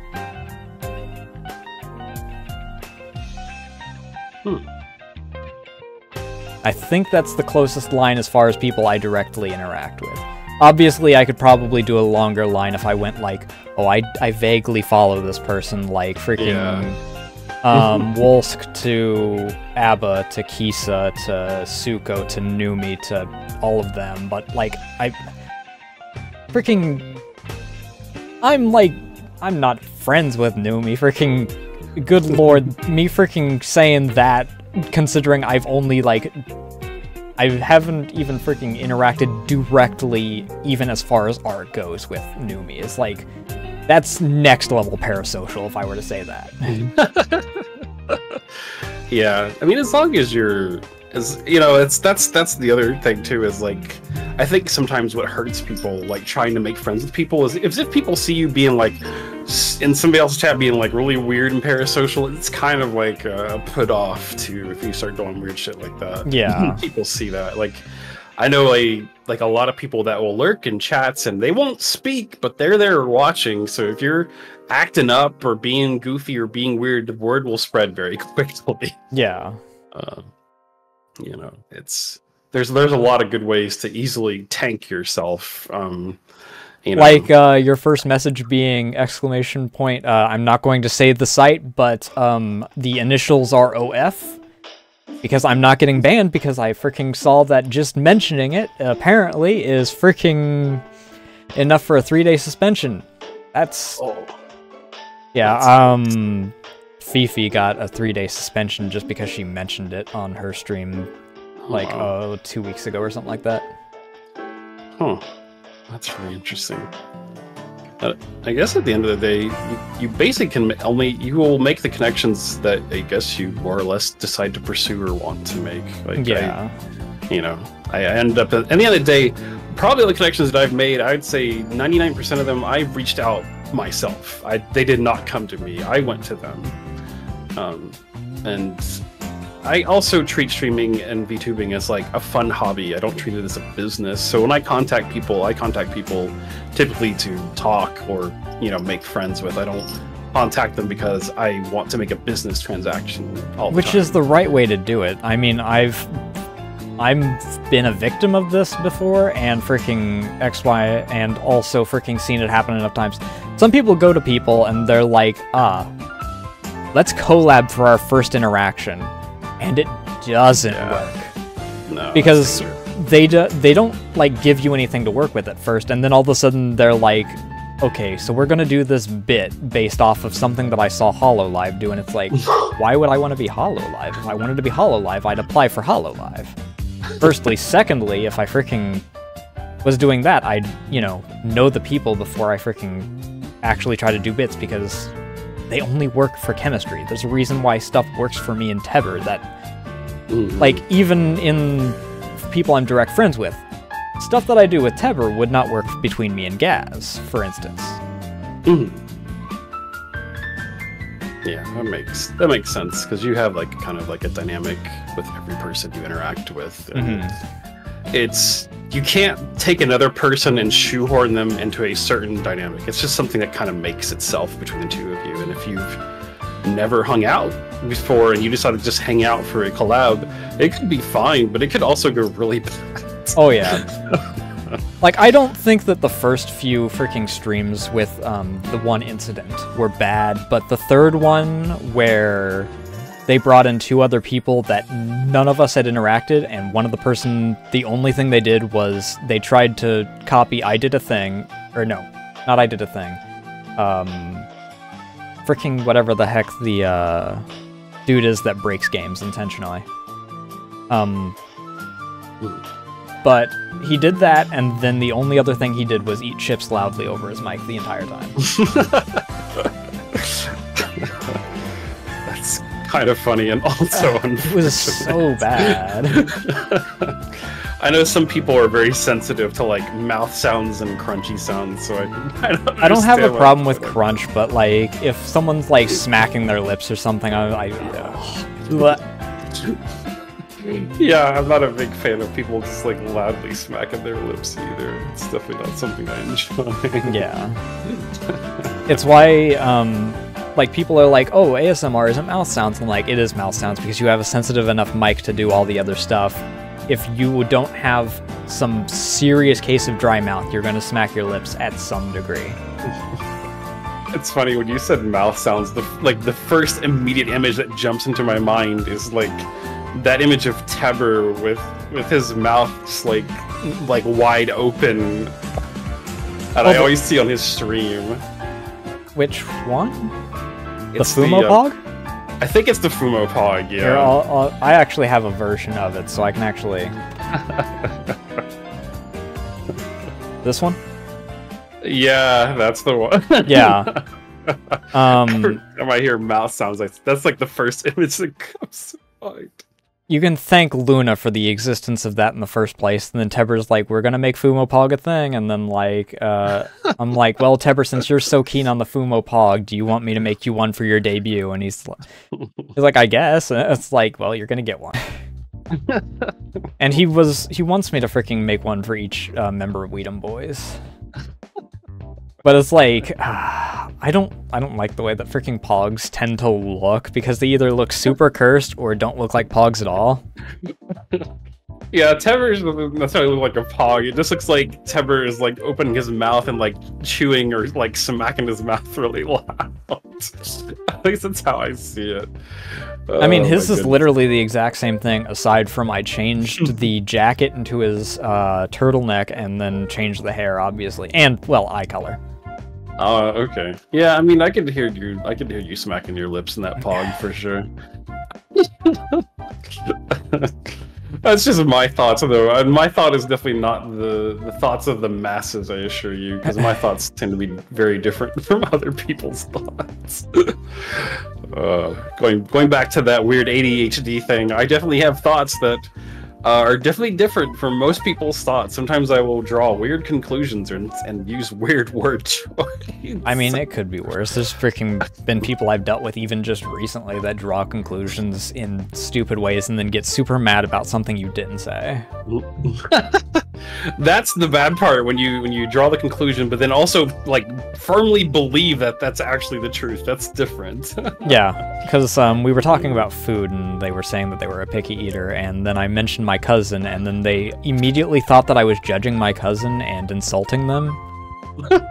And it's well, he doesn't really interact with us, so I highly doubt that he actually cares.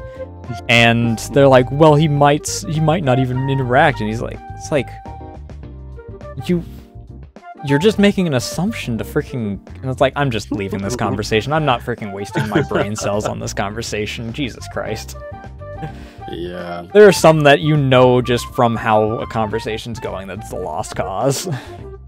Yeah, sometimes it's better just to bail out and be like, okay, next conversation. Yeah. Boy, I took us on a lot of different tangents. I mean, that's how it is, and that's kind of how I expected this to go. It's like Eric.web. But like, that's how I wanted to do that, because Teber was asking me, he's like, how do you want the kind of thing to go? I'm like, I kind of wanted to just be more like a chill conversation, because like, honestly, if I just racked through every single question I have, we would have been done like a half hour. And yeah.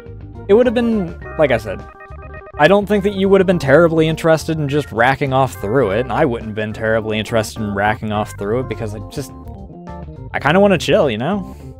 Mm-hmm. Yeah.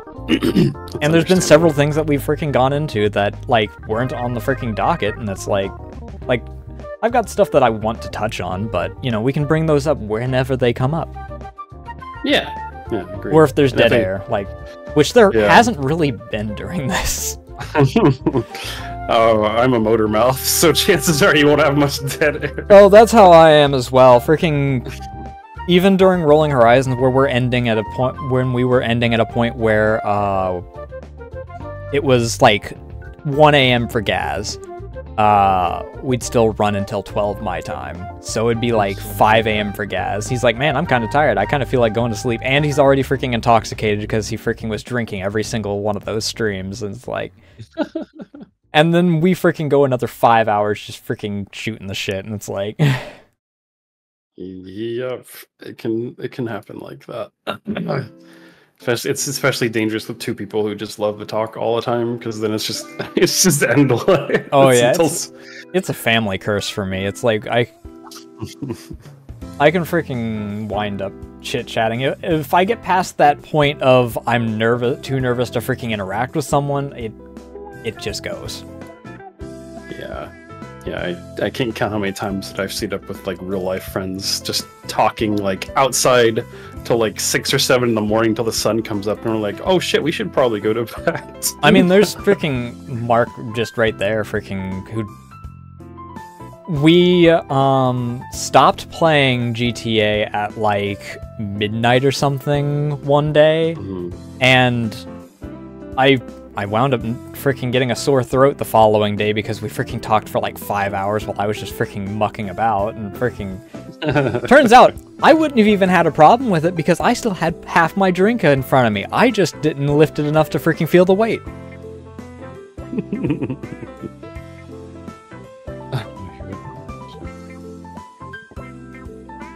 Excuse me. No. I mean, at least you're not staying up till 3 a.m. because you have gospel music playing through your walls. Well, your vent, but still. Gossip playing through your vents, that's a funny story. Yeah, Mark was trying to freaking reset his schedule to a more reasonable thing so he could work out, rather than staying asleep until like, well, in my case, like freaking 5 p.m. and at the time, I think it was around December or November or something when I was doing Stalker Clear Sky. But he's like, I'm like, why are you still awake? Normally you're asleep like at midnight my time. And he's like, because my mother is listening to a gospel radio station and it's coming through my vent and I haven't been able to sleep because it's at like 90 decibels. Or 900 decibels or whatever. It's like, I am so sorry. That is truly unfortunate.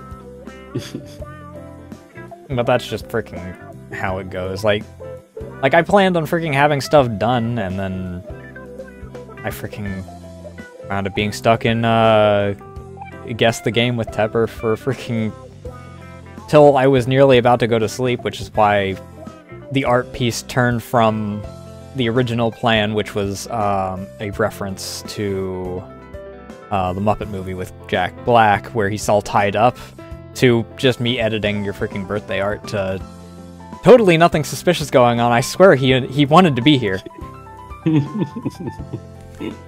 Oh, right, July concert, which... So, it was... Oh, that's right, because you wanted to be asleep early so you could get up before the sun came up. Because you live in the middle of the fucking desert, which you wouldn't expect because everyone freaking runs their sprinklers all year. So speaking of freaking random tangents of stuff that isn't expected, $230 in winter grass. Fantastic. I guess this is a good time to freaking bring up the Toho thing that I was mentioning earlier. So you remember, I forget how their name is pronounced, like Ishitani, the one Iwara artist? Mm. They are still active. Really, they are? Not on Iwara, they're on Pixiv. Oh, they're on Pixiv. Oh, okay. I could send you their link, like, after this, if you want. Yeah, sure. I've always liked their work, so... I stumbled onto them while looking through freaking Jelburu, I think. Oh, okay. For a another artist that did a Sakuya, I think it was a visual novel or something. I don't remember. That's really interesting. Huh. But obviously one of their more popular works is the Sakuya work, so Yeah. it's been reposted about a dozen times, and it's like, wait a second, there's some of these that I don't freaking recognize. Oh, they're still active on Pixiv. That makes sense as to why you'd find out. Because, yeah, that's how I found out through other people that are still active that I didn't expect. Because it eventually the dam burns. Because some people will let it rip from, like, their paid Pixiv accounts or something, you know? Yeah. Or, like, they'll just be like, Malox is another one, where they'll do a bunch of smaller things for Twitter, and they're like, alright, half-hour-long freaking compilation of everything I've done on Twitter for the past 6 months.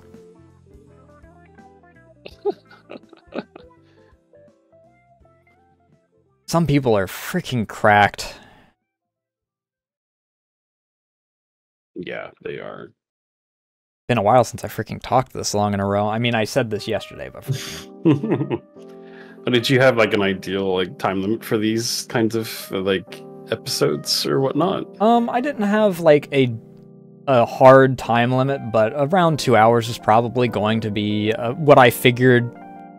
Things start to calm down because and we do the final bit, which is I do actually have a viewer question from Sarah. She asked last night, which Koei Tecmo game would you like to play? Which they're the ones that do Altair and some other things like that.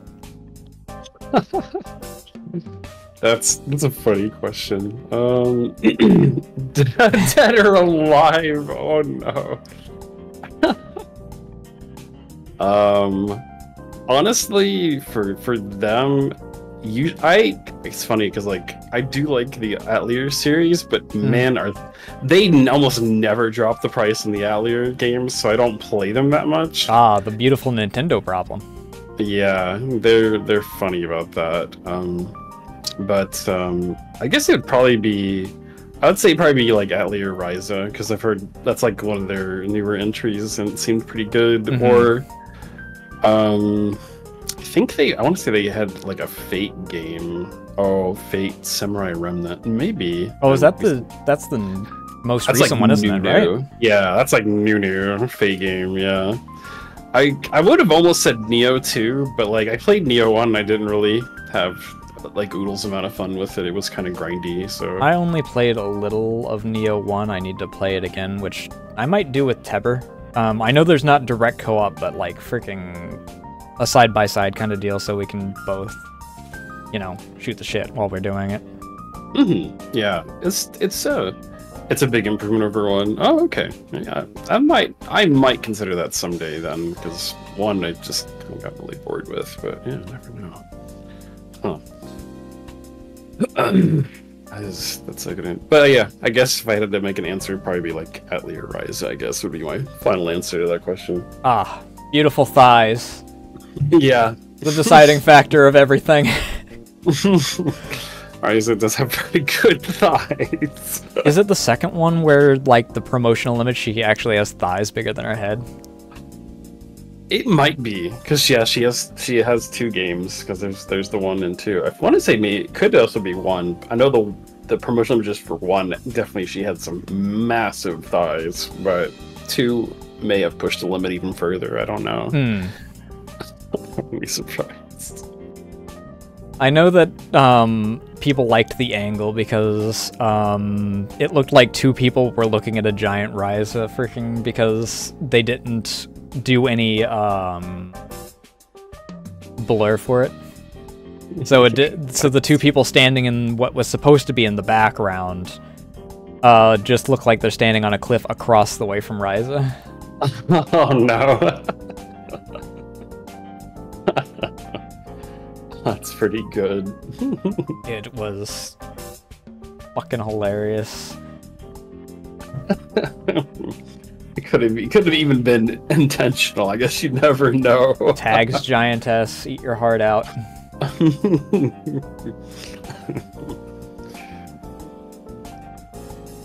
an interesting question, though. Were there any other questions from chat that wanted to be answered? Since in order to not make freaking YouTube, you know, immediately go, oh, we haven't had content in months to freaking all this, and also because you're probably running on the end of tired, because I know that you, ring the bell. There you go. Oh, it didn't. I didn't hear that. You didn't hear that? Oh, it might have been Discord filtered through it. I don't know. I've been hearing it as you've been talking, but it... Oh. That might be Discord filter moment, yeah, because usually it's easy to hear on my stream because my stream has 0 filters. I've had to turn my filter on because otherwise people hear my dad laughing across the house. Let me turn off all of my filters and you can probably hear it that way. Let's turn that one off. Or is that that's codec? Whoops, don't want that. Let's see. Noise suppression, none. Okay, that should probably Make me do it. Okay, how about now? I can hear your fan. Can you hear all that? There you go. Classic noise suppression. Works when you don't want it to. Doesn't work in any other time.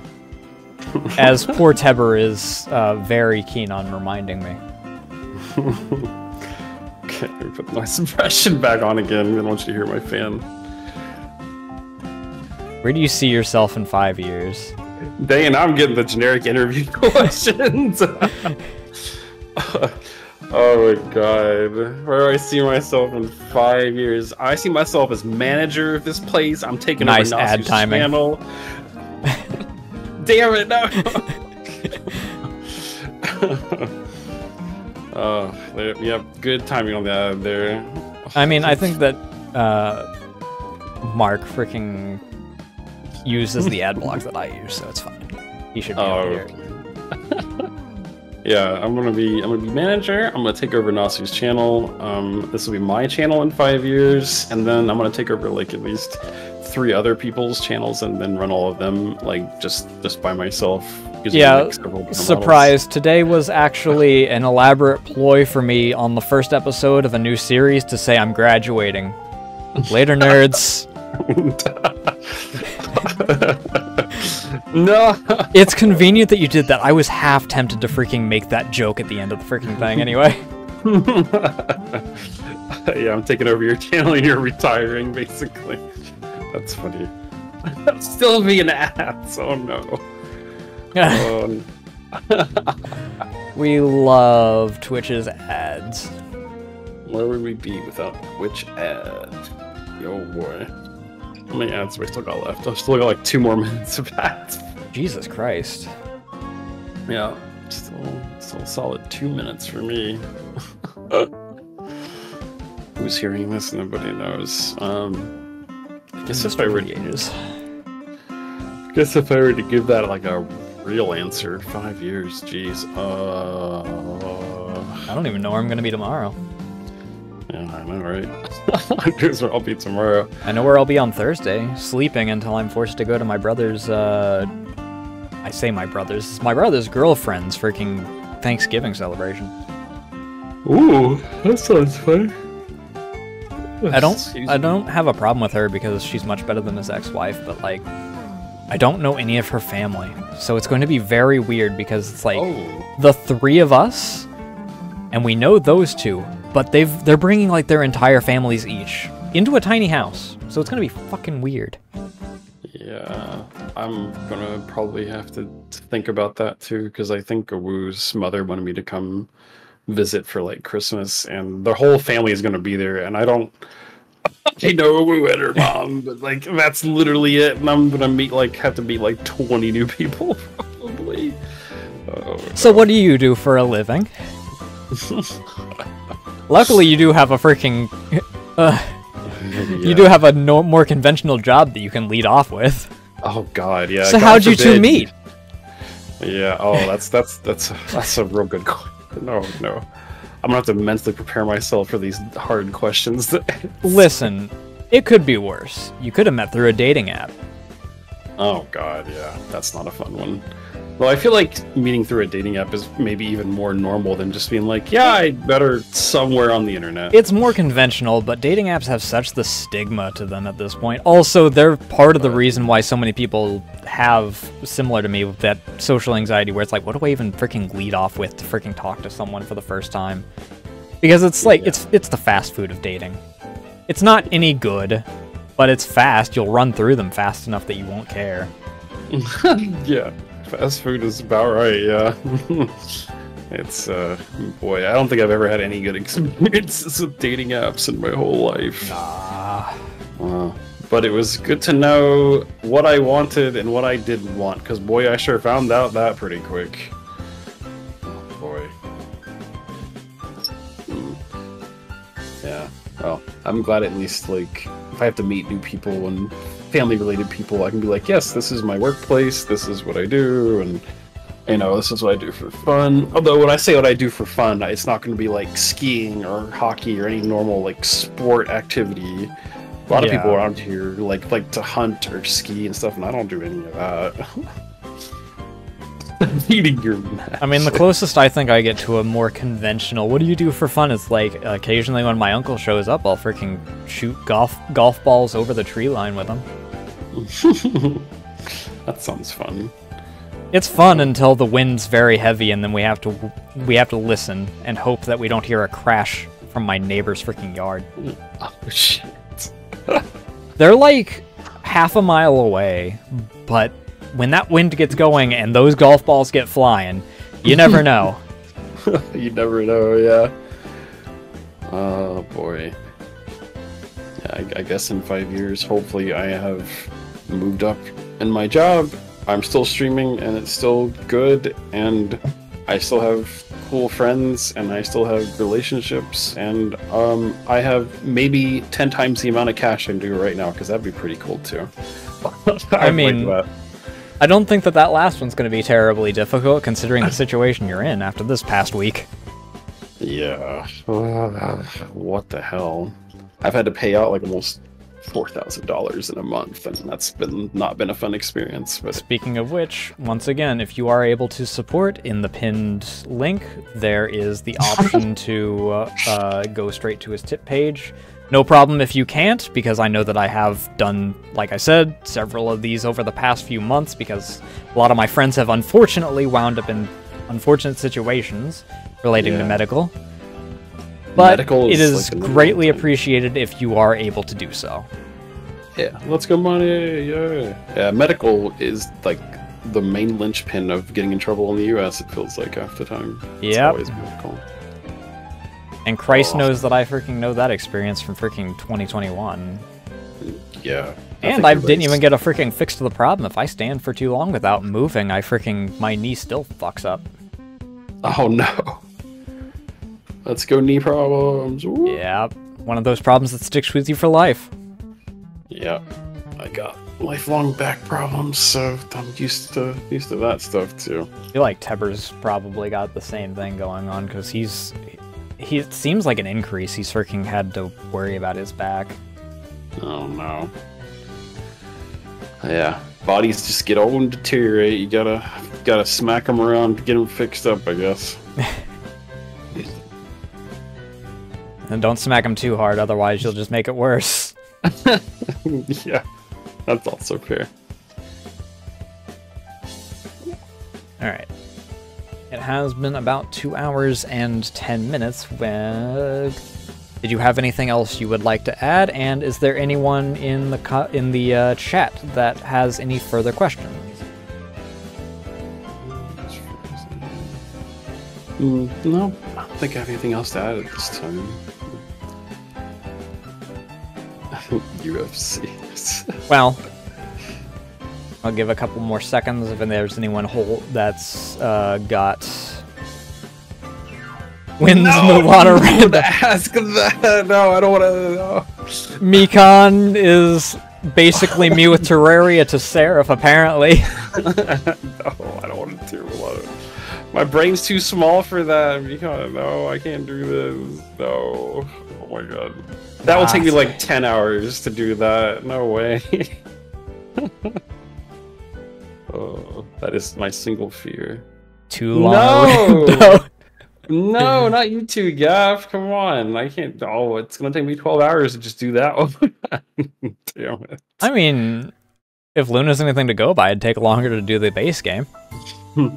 Yeah, your first go through it takes a while to get through that. It takes like 20, 30, 40, 50 hours, depending on how good you are at puzzles. Like, after that, it's not too bad, but still, like, my main issue is I'm so bad at navigating, and I can't remember anything, so I died in the same trap like 20 times. I mean, as long as it has autosaves, I'll be fine on it.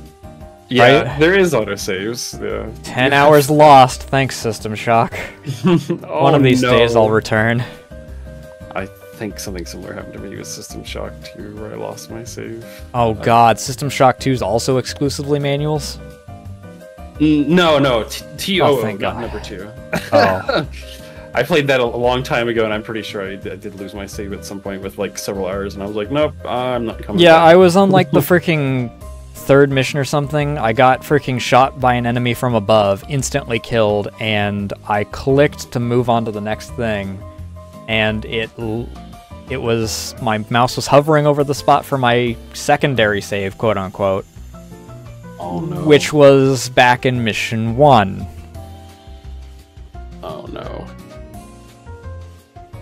I then went to load and accidentally clicked on save, so overwrote my freaking primary save. Oh no. Oh no. And I spent like an hour after stream that day going, okay, is there a way that I can freaking give myself invulnerability or something so I can just speed through this? Just God mode through it back to your safe point. Yeah, because I'm like, I've completed this legit all the way through here up until now. I don't care if I don't care about ruining my freaking credit at this point. I've done it once before. I've got full credit right now. Full street credit. But nope, there was no way to do it. There was one thing that said it was for the GOG version, but I couldn't. Freaking cheat engine wouldn't even read the Steam version at all, so I don't know. Damn. Goodbye, System Shock. I had the feeling the other day to freaking, I'm like, I can start cruising my way through it slowly, but I just don't have the enthusiasm to freaking rush through it. Yeah, it's a long way. It's a lot of time to come back and make up again. Even if I know what I'm doing, it's so much. Yeah.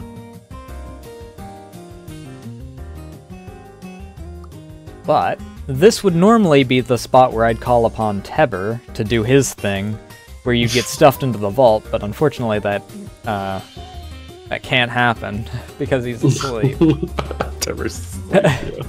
So we'll have to save that bit for another time. Sounds good. You can stuff me in the vault later. But I do want to thank you for joining, even if we did have a little bit of scuff and whatnot.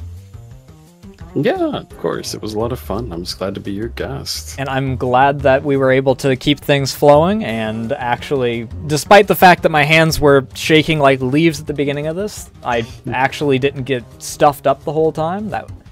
Things worked out quite well. Yeah, it was pretty smooth. 2 hours went flying by before you knew it. Oh yeah.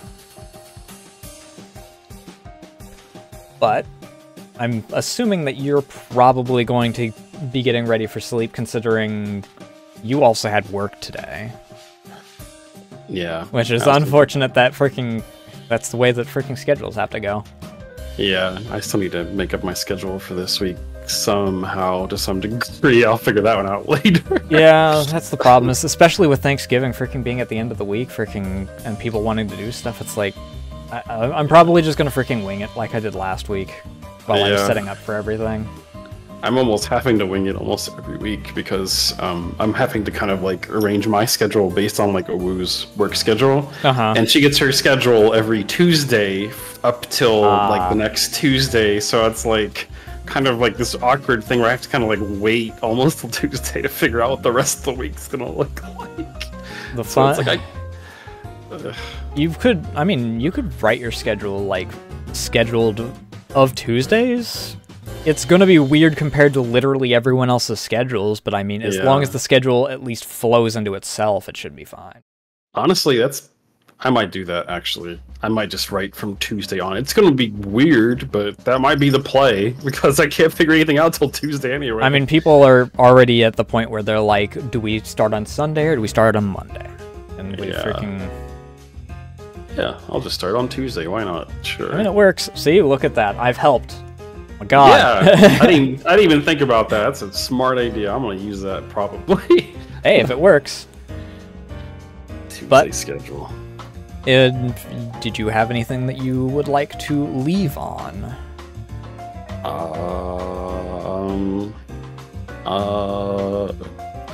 Make friends, not food, I guess.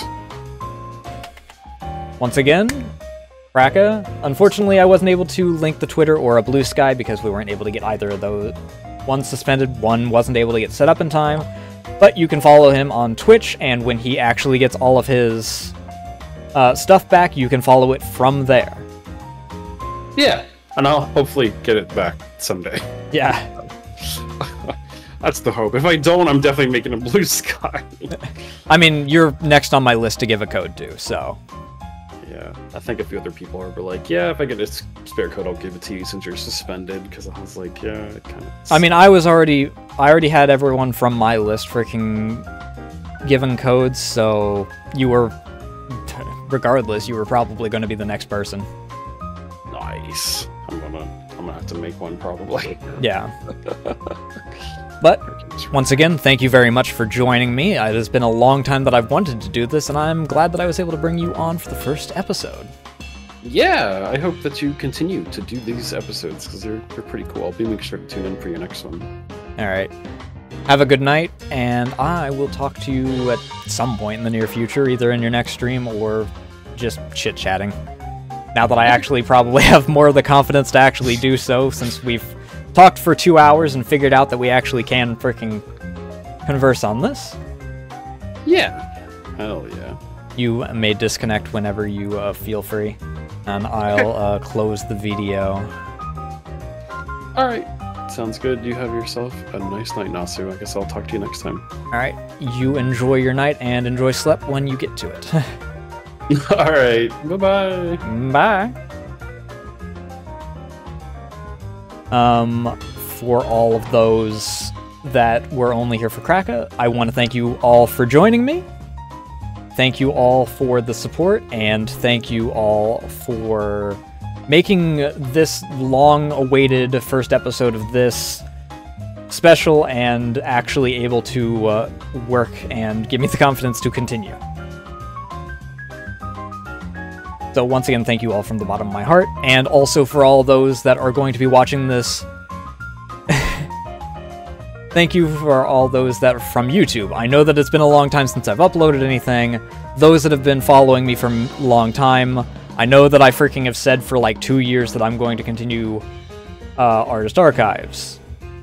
There will still be some Artist Archives. Those will be combined with Vtuber Vault when I interview art tubers. I don't have a direct schedule planned. It will either be every other week or it will be every month. It will depend on how my schedule flows and the schedules of people that I can get a hold of. I don't exactly know who's going to be the next one. Sometime in December, I would like to get all of Weedum Boys together for a sort of pseudo VTuber Vault kind of deal. So that's the only one that is directly planned. But to everyone on YouTube, thank you all so much for supporting me for God knows how many years that I've been doing YouTube. I apologize for how long it's been that I have been away, and I apologize for how long it's been since I've done another one of these sort of showcase type deals that I've been promising for actual years. But you all have supported me for multiple years, and honestly, I probably would have ended content creation long ago if I didn't have all of your support as well. Not every episode is going to have this long of an outro, because I wanted to thank everyone who has joined me, who has supported me, and all that jazz through all of this. So, before I wind up closing out before restarting the VOD, once again, thank you all.